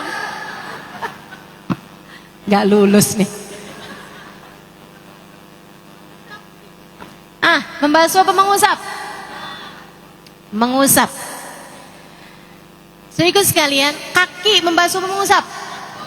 Membasuh. Yang tadi istinsyak, memasukkan air ke dalam hidung, membasuh apa mengusap? Ayo, basuh apa ngusap? Memasukkan itu ya. Masukkan air, itu nggak masuk basuh, nggak masuk ngusap. Memasukkan air ke dalam hidung. Sama halnya dengan berkumur, membasuh apa mengusap? Nggak basuh, nggak ngusap. Memasukkan air ke dalam mulut. Baik. Nah, sudah kamu pisah-pisahkan, kamu tahu mana membasuh, mana mengusap. Saya kasih tahu sekarang. Wajah. Ini kita mulai dari wajah ya. Wajah. Apa itu wajah? Oh, apa bedanya membasuh dengan mengusap? Membasuh adalah mengalirkan air. Sementara mengusap adalah menyampaikan basahannya tangan kepada anggota badan yang diusap. Jadi nih, kalau saya ambil air, kemudian saya taruhkan di badan saya, itu namanya membasuh. Kalau ngusap, saya basahin tangan saya, kemudian saya usapin, saya sapukan di badan saya tersebut, namanya ini adalah mengusap. Jelas bedanya? Jelas ya. Makanya ustazah, kalau orang lagi pergi umroh tuh ustazah, suka ada yang main semprot-semprot gitu ustazah di anggota tubuhnya, itu sah apa enggak sebagai wudhu? Kalau sampai ada air yang mengalir, sah. Tapi kalau cuma nyampein basahan, jadi tangan dibasahin kemudian tak kayak bedakan ya, kalau itu hukumnya enggak sah. Tapi kalau dia semprot-semprotkan ke wajah sampai ada aliran air yang ngalir di wajah tersebut, itu hukumnya adalah sah karena itu membasuh. Ya, itu adalah membasuh. Anggota badan yang wajib dibasuh kalau diusap nggak cukup. Tapi kalau anggota badan yang semestinya diusap kalau membasuh cukup. Ya kan? Kepalanya nih, kan cukup dengan mengusap. Oh ini enggak, air digerojokin di kepala. Misalnya gitu ya. Sah apa enggak tuh sebagai mengusap kepala? Ya sah. Orang cuman mengusap mestinya kok dia membasuh yang nggak apa-apa gitu, sah aja. Baik, sekarang wajah. Apa itu wajah? Nih, batasannya wajah. min manabitis sya'ri ra's ghaliban ila muntahal lahyain. Maaf ya kalau saya jadi nggak cakep nih. Ini saya tunjukin. Wajah adalah dari tempat tumbuhnya rambut atas secara normal. Kenapa disebut secara normal? Karena sebagian orang tumbuh rambutnya nggak normal. Ada yang di sini banget tumbuh rambut, di dahi banget nih udah tumbuh rambutnya, ya kan begitu ya? Ada yang tumbuh rambut-rambut kecil tuh di dahinya. Nah, itu wajahnya jadi kecil banget tuh Ustazah. Enggak. Dia udah dihitung wajah dari yang atasnya sini nih. Walaupun di situ ada rambut-rambut kecil-kecil atau bahkan rambut panjang sekalipun, terhitungnya masih masuk bagian wajah. Karenanya di situ pakai kategori ghaliban yang biasanya jadi tempat tumbuhnya rambut bagian atas. Nah, kalau yang normal aja ibu-ibu normal gitu kan, tempat tumbuhnya rambut semacam itu memang di sini ya, di kepala kita ini. Nah, itu jadi dari situ batasannya wajah itu. Sebagian orang ada juga yang kepalanya di sini nih, rambutnya di sini. Ini berarti masuk wajah nih Ustazah? Enggak masuk. Masuk bagian kepala karena hitungannya bukan dari tempat tumbuhnya rambut secara kenyataan tapi secara kebiasaan. Normalnya orang tumbuh rambutnya di bagian mana?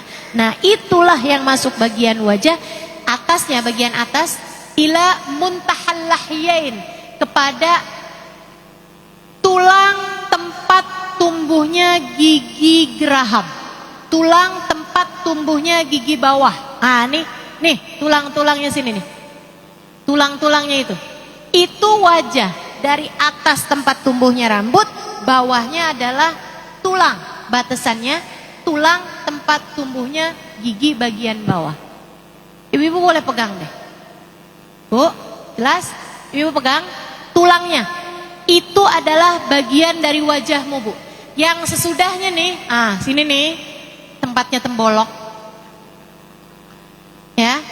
Nih, sini nih bawahnya telinga, kemudian lagi bawahnya tulang tersebut ya, kesininya nih ke bawahnya.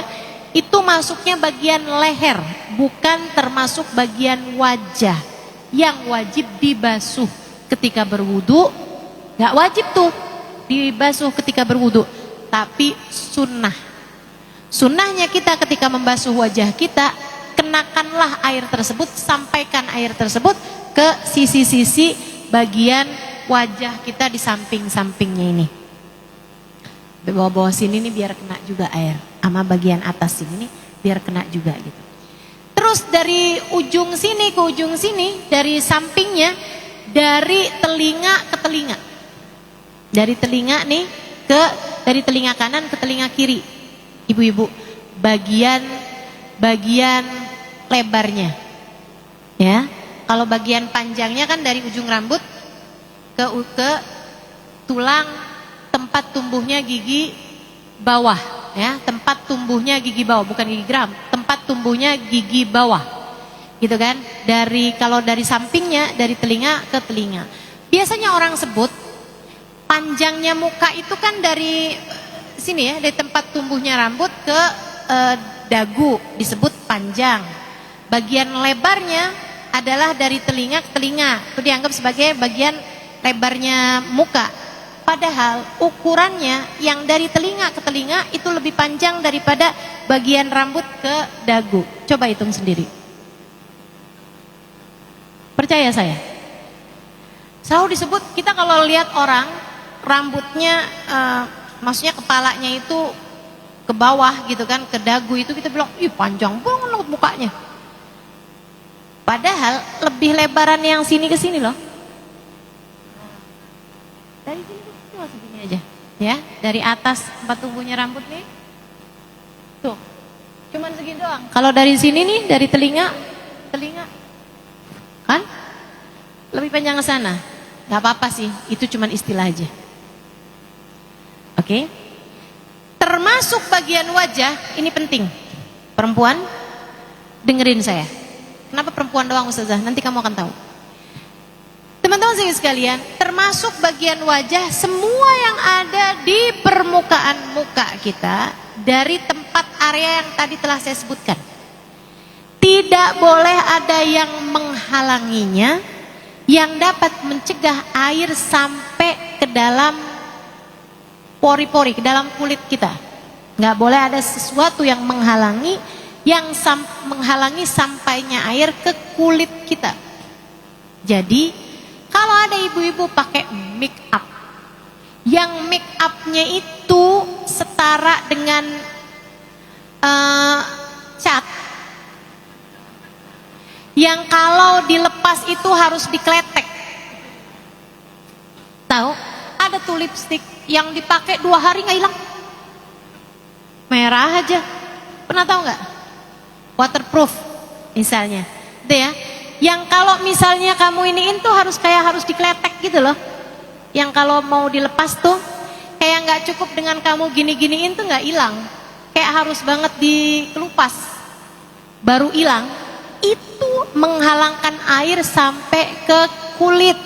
Karenanya tidak diperkenankan untuk berwudu dengan adanya barang-barang tersebut kecuali sesudah membersihkannya terlebih dahulu. Saya sebagai perempuan yang pernah dandan, saya akan sampaikan kepadamu apa aja yang menghalangkan air sampai ke kulit muka kita. 1, sebagian lipstick. Kalau yang waterproof itu, nah itu menghalangkan air sampai kulit. Sebagian. Yang itu tadi yang saya sampaikan, yang kalau buat ngelupasnya tuh kayak harus dikletek gitu loh. Saya nggak tahu cairannya, tapi pokoknya harus dikletek gitu loh. Harus kayak ada kletekannya gitu, baru bisa hilang. Sebagian kan kalau kita pakai lipstick yang biasa kan, kena makan sambal juga hilang. Nah minum aja juga hilang. Kamu iniin aja juga, gini aja juga, semuanya pindah ke sini. Tapi sebagian tuh ada tuh yang memang kamu giniin nggak bisa hilang, kena makan nggak bisa hilang, karena dia jadi kayak melapisi, bukan hanya sekedar mewarnai. Paham? Paham beneran apa enggak nih? Ya. Nah, sebagian make up itu sebagian ada yang hanya mewarnai, dan itu nggak apa-apa.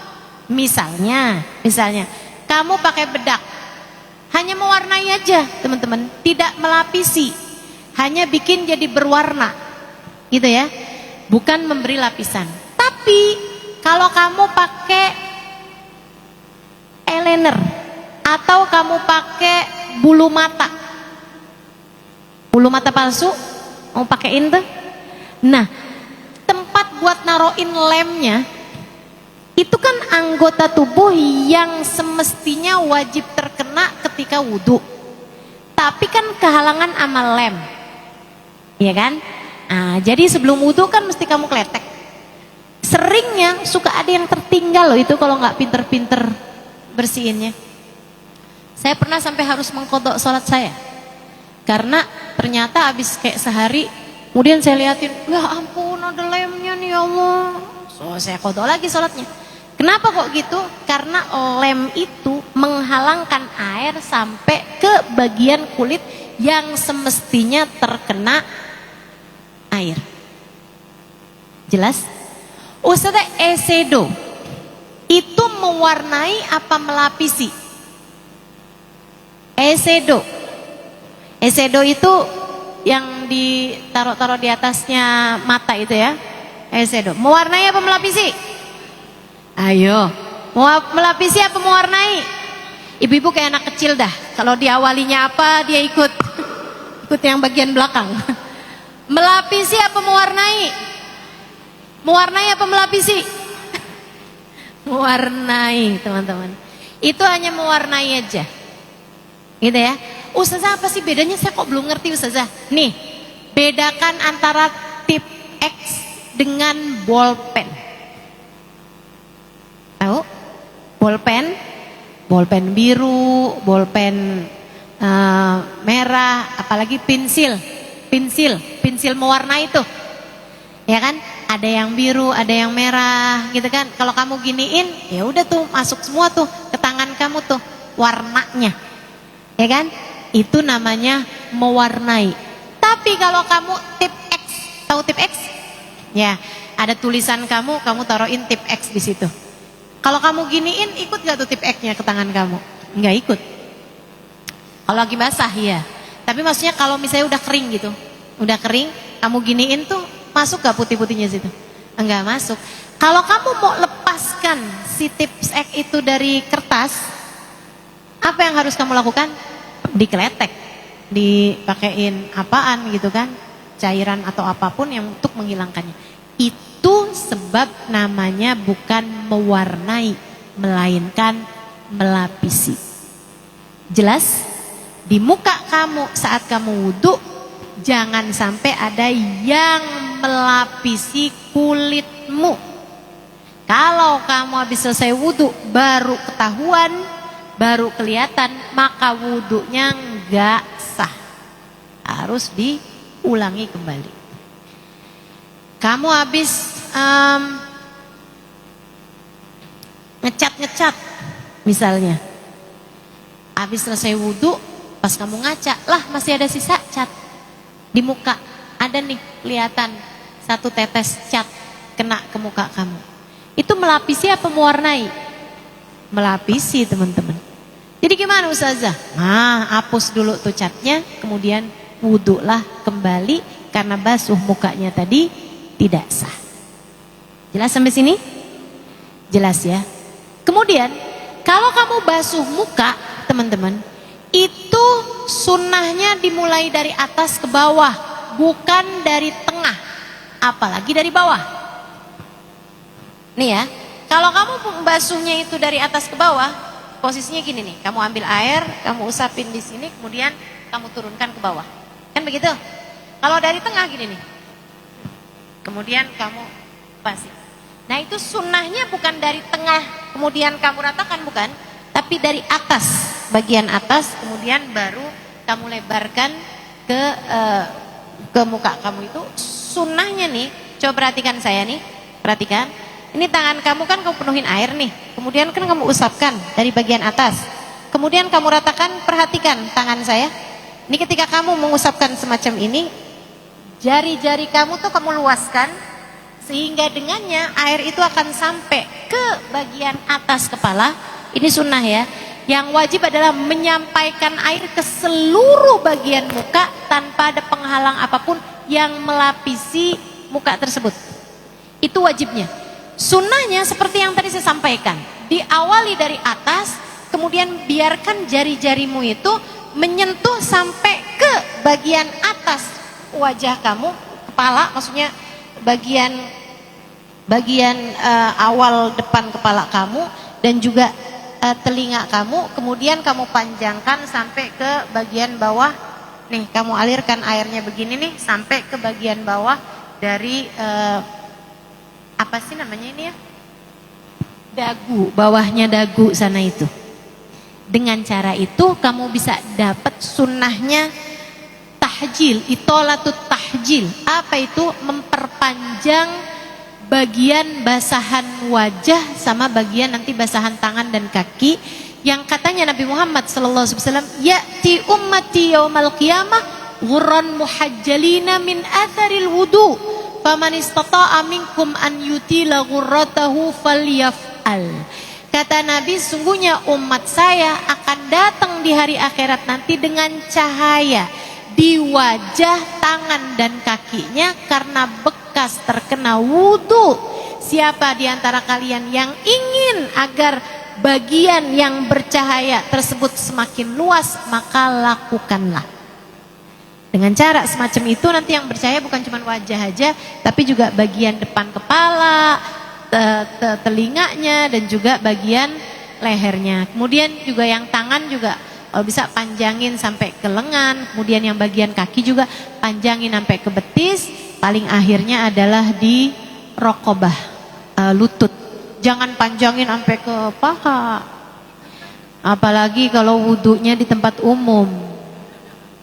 Itu bukannya berpahala, malah justru jadi berdosa. Tapi wudhunya tempat perempuan semua kok Ustazah. Perempuan sama perempuan tuh ngelihat paha nggak boleh loh. Paha itu bagian yang sesama perempuan pun termasuk bagian dari aurat. Ya, yang harus tertutup. Jangan kemudian main, ih paha kamu putih. Enggak usah saling pamer paha. Saya dong lebih putih, astagfirullah. Ghuslul wajah. Nah ini teman-teman saya sekalian, ini adalah wajahmu, ukurannya dan hukum-hukum yang ada di dalamnya. Ustazah, kalau misalnya nih Ustazah ya, oplas. Oplas buat najemin hidung. Mancungin hidung. Kalau saya lihatnya itu bukan hidung mancung loh itu, yang sekarang orang tuh banyak yang jadi lancip hidungnya. Ya nancepin hidung gitu ya, jadi najemin hidung. Itu gimana tuh Ustazah? Itu kan mestinya kan bagian zohir, tapi kan sekarang udah jadi ada tambahannya sehingga jadi ketutupan gitu kan. Kayak gimana tuh hukum wudunya? Ya nggak apa kalau hukum wudunya sih, karena yang ditambahin itu kan bagian dalamnya tuh. Jadi itu nggak terkait urusan wudu teman-teman. Ya, nggak terkait sama urusan wudunya tuh. Orang oplas itu bukan haramnya dari sisi wudunya, bukan. Tapi hukum haramnya dari sisi merubah ciptaan Allah Subhanahu wa taala. Ya, hukum haramnya bukan dari urusan wudunya, melainkan dari urusan mengubah ciptaan Allah Subhanahu wa taala. Berbeda dengan manakir. Apa tuh manakir? Kutek. Kutek tuh bahasa Arabnya manakir. Nah, kalau kuteks itu hukum makainya, nih yang saya kasih tahu ya, hukum makainya nggak haram, tapi dia menghalangkan air untuk sampai di kuku kita, menjadikan wudhu kita nggak sah ketika berbarengan dengan ada kuteks di tangan kita. Paham sampai sini? Ya. Jadi yang namanya operasi plastik nggak ada kaitan sama urusan wudhu mandi gitu, nggak ada. Itu sah saja, wudhu mandinya nggak masalah, mandi wajibnya gitu kan, nggak masalah. Tapi haramnya dari sisi mengubah ciptaan Allah Subhanahu wa taala. Sementara pakai kuteks yang nggak dipakai untuk berhias di hadapan laki-laki yang bukan mahram, kayak misalnya ya buat senang-senangan aja sih, jadi kukunya jadi cakep gitu misalnya ya. Dia make pas lagi menstruasi misalnya gitu, memang nggak wajib wudu sama sekali. Kalau kayak gini gimana Ustazah? Ya nggak apa-apa, bebas aja, bebas aja. Yang haram itu kalau kemudian dia foto, diupload di media sosial, dilihat sama laki-laki yang bukan mahramnya, kemudian lihat, ih jarinya cantik banget, dilihat sama mantan lagi zaman SMA. Hah? Ini adalah tangan yang dulu kerap saya pegang-pegang. Wah, aduh, itu hukumnya jadi haram, begitu kan? Tapi kalau misalnya dia pakai buat dirinya sendiri aja, buat seneng-senengan gitu, digambarin sama dia Mickey Mouse, yang sebelahnya lagi Donald Bebek, gitu kan? Misalnya gitu, jari-jarinya digambarin sama dia gitu, pakai kuteks gitu, haramkah? Enggak haram. Tapi menghalangkan air untuk bisa sampai di kuku, sehingga akhirnya wudunya enggak sah. Dan kalau wudunya enggak sah, maka sholatnya tidak sah. Ustazah, sekarang ada kuteks yang halal. Tunggu dulu, maksudnya apa nih? Teman-teman, kalau kamu pakai pacar, enggak apa-apa tuh. Sebab pacar tidak melapisi. Ia adalah mewarnai. Kukunya yang emang jadi berwarna. Kalau kamu pakai pacar, kukunya kan yang jadi berwarna. Kalau kamu potongin tuh kukunya berwarna apa enggak kalau habis dipacarin? Berwarna, memang kan kukunya yang berwarna. Itu enggak apa-apa, tidak menghalangkan air untuk sampai bisa ke kuku, gitu kan? Karena kukunya emang kena air gitu, nyampe tuh air ke kuku. Tapi begitu kamu melapisi dengan kuteks, apakah kukunya kemudian jadi bergambar McDonald? Apakah kukunya yang jadi kemudian bergambar itu tadi Mickey Mouse? Kan enggak. dilapisi dengan gambar Mickey Mouse, dilapisi dengan polkadot, dilapisi dengan warna merah, warna pink, kan begitu ya. Sebenarnya kalau kamu potong tuh kukunya ceret gitu kan, kukunya mah tetap putih, yang berwarna adalah lapisan yang ada di atasnya. Itu sebabnya wudunya menjadi tidak sah. Jelas kah? Jelas? Jangan habis itu ustazah kemarin tuh nerangin gimana itu ya, kuteks haram karena mengubah ciptaan Allah. Salah-salah nih, salah-salah. Ya udah ya, biar paham begitu. Nah sekarang saya mau sampaikan, kenapa wajah yang menjadi bagian wajib pertama yang harus dibasuh. Bahkan anggota-anggota badan yang sebelumnya pun juga masuk bagian wajah. Kayak sebelumnya wajah itu kan kumur-kumur. Mulutmu adanya di mana? Di wajah. Masukin air ke hidung, hidungmu adanya di mana? Di wajah. Begitu kan? Nah itu kenapa wajah gitu yang pertama kali harus kita basuh, bukan anggota badan yang lain? Karena dari seluruh anggota tubuhmu yang dianggap paling penting adalah wajahmu. Kita nih kalau ngadep sama orang, nih kayak saya nih ngadepin ibu-ibu nih, ibu-ibu akan merasa tersinggung kalau saya ngajarnya gini. Iya kan? Gimana perasaanmu, Bu? Kalau saya punggungin kayak begini? Nggak enak. Kenapa gitu? Karena kamu nggak merasa dihargain kalau muka kamu nggak diliatin, ya kan? Kalau nggak orang itu ngadep, itu sebabnya kenapa di dalam sholat di iftitah kita bilang ini wajah tu wajhiya lilladzi fatara samawati wal ardh. Kita nggak bilang saya menghadapkan dada saya kepadamu ya Allah. Kita bahkan nggak bilang saya menghadapkan hati saya kepadamu ya Allah. Tapi kita bilang saya menghadapkan wajah saya kepadamu ya Allah. Saya menghadapkan wajah saya kepadamu ya Allah. Kita kalau ngomong nih dengan yang penting-penting kita bilang face to face. Gini deh, wajah ketemu sama wajah. Padahal nggak mungkin wajahnya doang. Kebayang kalau cuma wajahnya doang, serem bener. Badannya di sono, mukanya doang yang ketemu. Aduh, serem bener tuh. Kita bilangnya wajah kita gitu, bukan badan kita. Padahal yang dimaksudkan adalah badan kita semuanya, diri kita kan begitu. Kenapa yang disebut itu adalah wajahnya? Karena wajah ini adalah anggota badan kita yang paling penting. Semua adanya di wajah. Itu sebabnya di saat kamu membasuh wajahmu, maka kamu ingat-ingatlah bahwa ini adalah yang paling penting dari seluruh dirimu ini. Dan apa harapanmu padanya?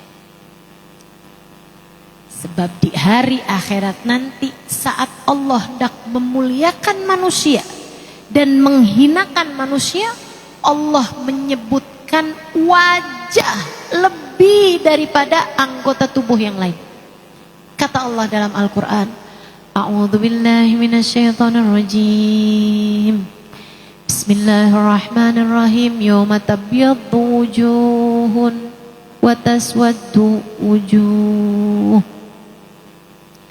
Di hari akhirat nanti Allah akan menghitamkan sebagian wajah, Allah akan memutih berserikan sebagian wajah. Allah akan menghitam kutukan sebagian wajah, bukan hitam manis ya, hitam kutukan. Menghitamkan sebagian wajah, memutih berserikan, bukan putih pucet. Memutih berserikan sebagian wajah yang lain. Di hari akhirat nanti ketika Allah hendak meninggikan derajat seseorang dan merendahkan derajat seseorang, Allah membahasnya bukan badan melainkan wajah. Allah nggak ceritakan badannya akan berupa manusiakah atau berupa binatangkah. Yang Allah ceritakan sebagian wajah aku putih berserikan, sebagian yang lain aku hitam legamkan. Kenapa tuh ya Allah? فَأَمَّا الَّذِينَ ابْيَضَّتْ وُجُوهُهُمْ فَفِي رَحْمَةِ اللَّهِ هُمْ فِيهَا خَالِدُونَ. Yang wajahnya putih berseri-seri adalah orang-orang yang berhasil meraih rahmatnya Allah. Mereka kekal di dalamnya. أَمَّا الَّذِينَ اسْوَدَّتْ وُجُوهُهُمْ akafartum ba'da imanikum fadhukul adzaba bima kuntum takfurun. Adapun yang kami jadikan wajahnya hitam legam, maka wajahnya tersebut itu disebabkan karena akafartum ba'da imanikum. Kalian sih, kenapa kalian memilih kekafiran padahal sebelumnya telah aku bagi hidayah untuk kalian? Ini salah satu ayat yang mengerikan buat saya.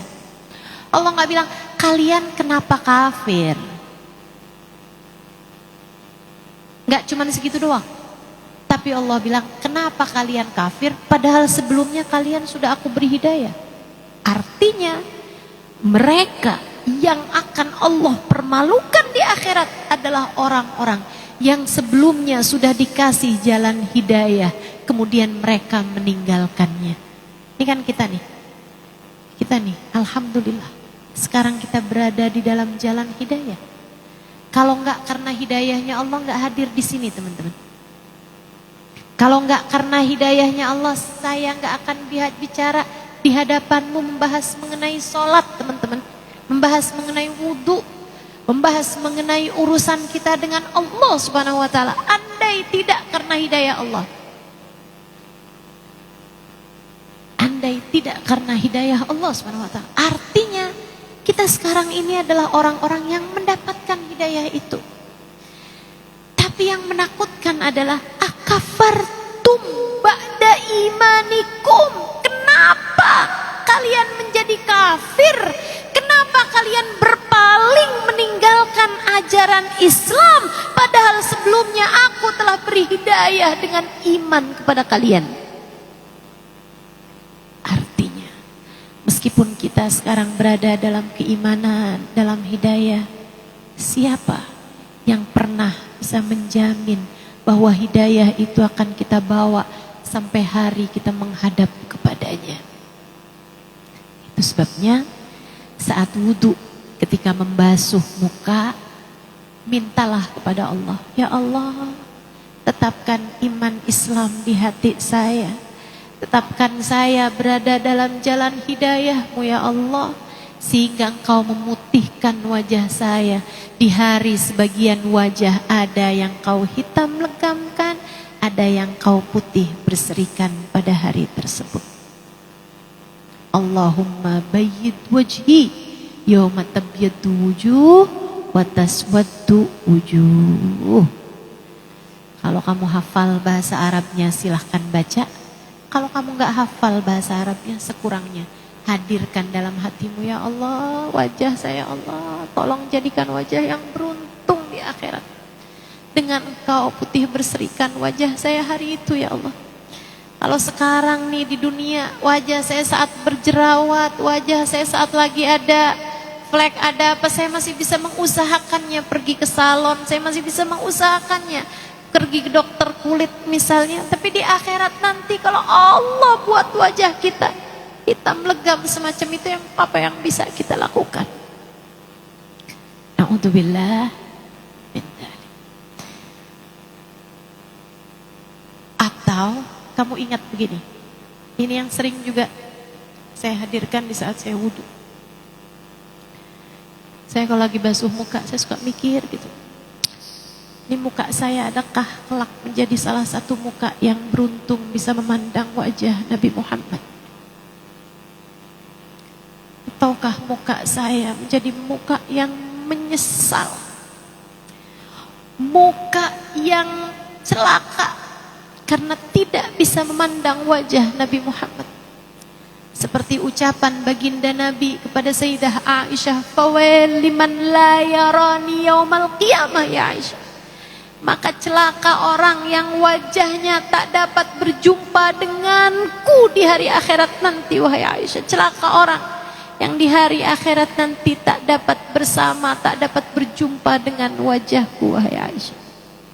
Celaka orang yang tak dapat memandang wajahku, wahai Aisyah. Seindah-indah wajah itu, wajahnya baginda kita Nabi besar Muhammad. Adakah Allah izinkan kita di hari itu untuk dapat memandang wajah Nabi kita Muhammad? Hadirkan hal itu di saat kamu berwudu. Minta, ya Allah, wajah saya biarkan beruntung bisa lihat muka Nabi Muhammad, ya Allah. Jadikan wajah saya wajah yang beruntung bisa lihat mukanya Sayyidah Fatimah, ya Allah. Saat kamu usap wajah, jadikan wajah saya wajah yang beruntung, ya Allah, bisa memandang wajah orang-orang mulia di sisimu, ya Allah. Jangan biarkan saya terhalang dari mereka di hari akhirat nanti, ya Allah. Atau kamu bisa berpikir ini juga nih. Yang pertama tadi urusan hitam atau putih berseri. Yang kedua urusan wajah kita dengan baginda dan orang-orang mulia. Yang ketiga kamu bisa mikir begini. Katanya Nabi Muhammad SAW, "Ma minkum min ahadin illa wa sayukallimuhu rabbuh. Laisa bainahu wa bainahu tarjuman." Semua dari kalian kelak akan dihisap satu demi satu di hadapan Allah, tanpa perlu perantara, tanpa perlu penterjemah.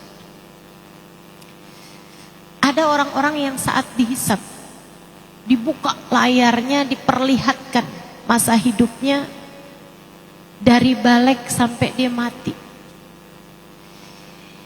Saat dibuka aib-aibnya di hadapan Allah, dia malu sekali. Karena ternyata saat ia sedang sendiri, saat ia sedang bersama dengan kawan-kawan buruknya, dia melakukan hal-hal yang buruk-buruk, dosa-dosa. Sementara ketika dia sedang bersama dengan teman-teman majelisnya, jadi yang paling kelihatan, paling suci gitu. Kelihatannya kayak paling udah gitu. Paling soi gitu. Tapi kalau udah saat dia sendiri atau saat bersama dengan kawan-kawan maksiatnya, dia mendadak menjadi yang paling liar, yang paling tak terjaga, yang paling buas, yang paling mengerikan. Saat dibuka aib-aibnya di hadapan Allah, di hadapan seluruh umat manusia pada saat itu, Nabi Muhammad bercerita ada yang dari malunya sampai berguguran daging wajahnya hari itu. Makanya kita kalau malu kan, kalau di dunia nih hanya percontohan, sampel akhirat, teman-teman. Kita kalau lagi malu, kadang muka kita tuh sampai kehilangan air muka, sampai jadi kelihatan putih, kelihatan pucet kalau lagi malu kan.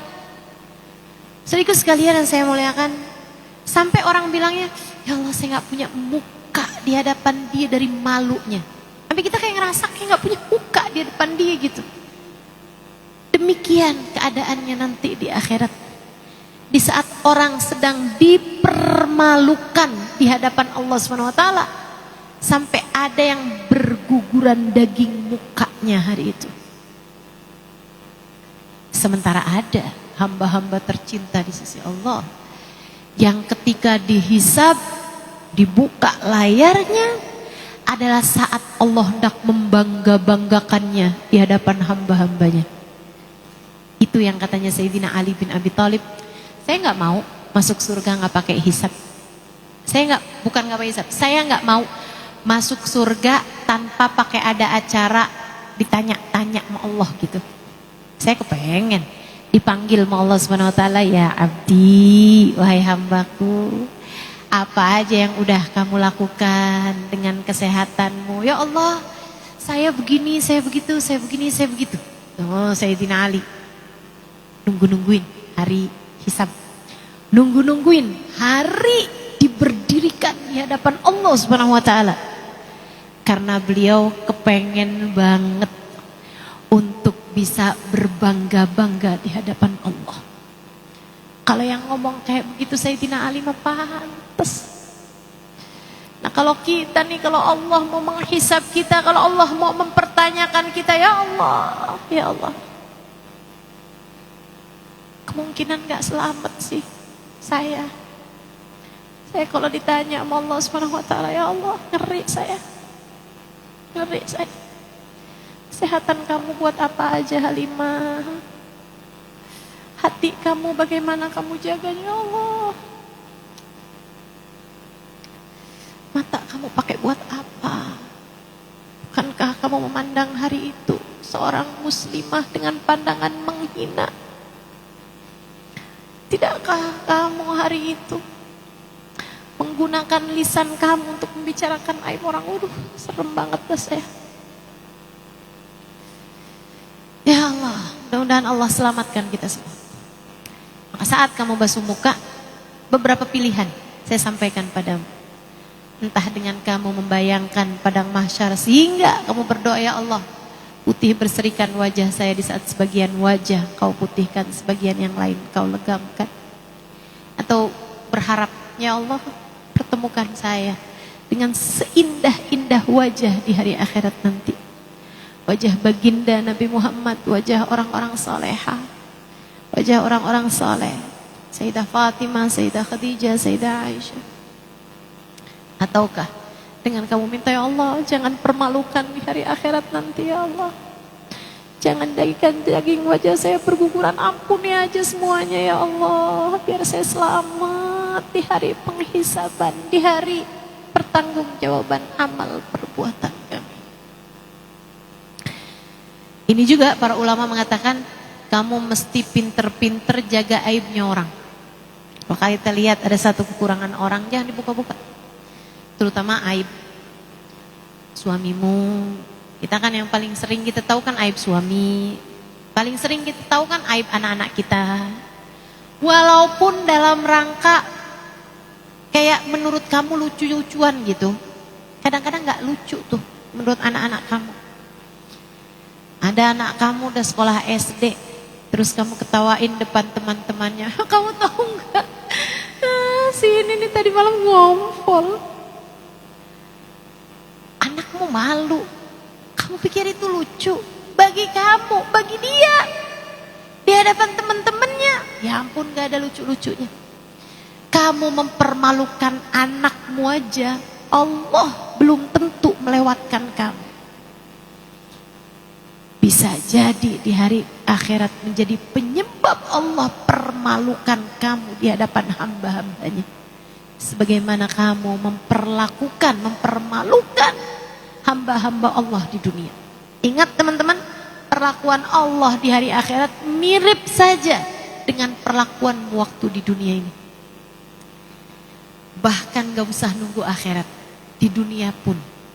Kadatid dunya takunu darul jaza qablal akhirah. Dunia ini kata Sayyidina Ali sudah mirip tempat pembalasan sebelum akhirat. Siapa yang suka buka-buka aib orang, Allah akan buka aib dia di antara hamba-hambanya. Sampai katanya Nabi Muhammad, siapa yang buka bongkar aib orang di dunia, Allah akan bongkar aibnya bahkan dari dalam pintu kamarnya sendiri. Hati-hati. Kalau kita tahu aibnya orang, mesti pintar-pintar. Jaga mulutmu, tutup aib orang. Gak usah cerita-ceritain. Gak usah cerita-ceritain. Walaupun pas waktu ceritanya gak sebutin namanya. Ada nih teman kita. Begini, begitu, begini, begitu. Teman kita kepo, siapa sih? Ada deh, saya nggak mau buka-buka aib orang.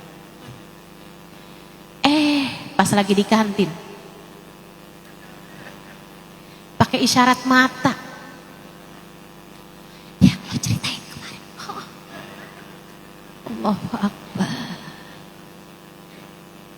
Hati-hati. Hati-hati. Itu yang Allah sebut. Wallahu ya'lam khainatal a'yun. Allah tahu khianatnya mata. Mata yang berghibah Allah tahu. Kok bisa ada khianat mata? Ada mata ghibah tuh gimana ceritanya? Itu tadi tuh. Kamu kasih isyarat dengan mata kamu pada seseorang untuk kasih tahu orang tersebut gitu. Atau mentertawakan dengan mata kamu kepada seseorang untuk merendahkan dia. Khainatul a'yun. Hianatnya mata. Semoga Allah ampuni insyaallah. Amin. Ya Rabbal Alamin. Saat kamu usap wajah, ingat-ingatlah hal yang semacam itu. Insya Allah. Seneng kan ngaji wudu? Ats-tsalits ghuslul yadain wallahu a'lam. Tahu-tahu udah hampir jam 4 aja. Gak apa-apa lah ya, kita pelan-pelan ngajinya. Baru sampai basuh muka. Nanti kita bahas tangan dan seterusnya. Mudah-mudahan Allah perbaiki wudu kita insya Allah. Wudu itu kalau kita laksanakan bersama dengan zohir batinnya. Nah, yang zohirnya kamu usap muka tanpa ada penghalang apapun di muka, ini namanya zohir, wudu dohir. Nah, wudu batin seperti yang tadi saya sampaikan, hatimu menghadirkan apa di saat kamu basuh wajah, di saat kamu basuh tangan, itu namanya wudu batin. Kalau wudu kamu bukan hanya wudu dohir tapi juga wudu batin, saat kamu wudu itu dosa-dosa ngalir dari seluruh anggota tubuh kamu. Kalau kamu wudunya hanya dohir, dosa-dosa akan mengalir hanya dari anggota tubuh yang kamu basuh. Begitu keterangannya Imam Al-Ghazali dalam kitab Bidayatul Hidayah. Jika kamu mengerjakan wudu hanya wudu dohirnya saja, basuh muka pikirannya sih kemana-mana, basuh tangan pikiran kamu bisa kemana-mana, sah apa enggak nih wudunya? Sah. Ngapusin dosa apa enggak? Iya, tetap ngapusin dosa dari anggota tubuh yang kamu basuh, yang kamu usap. Tapi kalau kamu mengerjakan wudu lengkap dengan seluruh adabnya, dengan seluruh wudu batinnya seperti yang tadi saya sampaikan, maka teman-teman nanti dosa akan mengalir dari seluruh anggota tubuhmu. Dan kalau bicara semacam itu, ketahuilah dosa di dalam hatimu, dosa di dalam pikiranmu jauh lebih banyak daripada dosa dari anggota tubuhmu.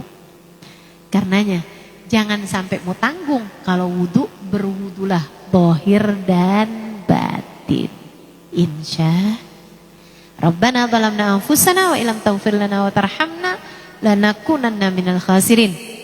Rabbana atina fid dunya hasanah fil akhirati hasanah wa qina adzabannar. Bi fadli subhana rabbika rabbil izzati amma yasifun wa salamun alal mursalin walhamdulillahi rabbil alamin. Wa ila hadratin Nabi al-Fatihah. Insyaallah.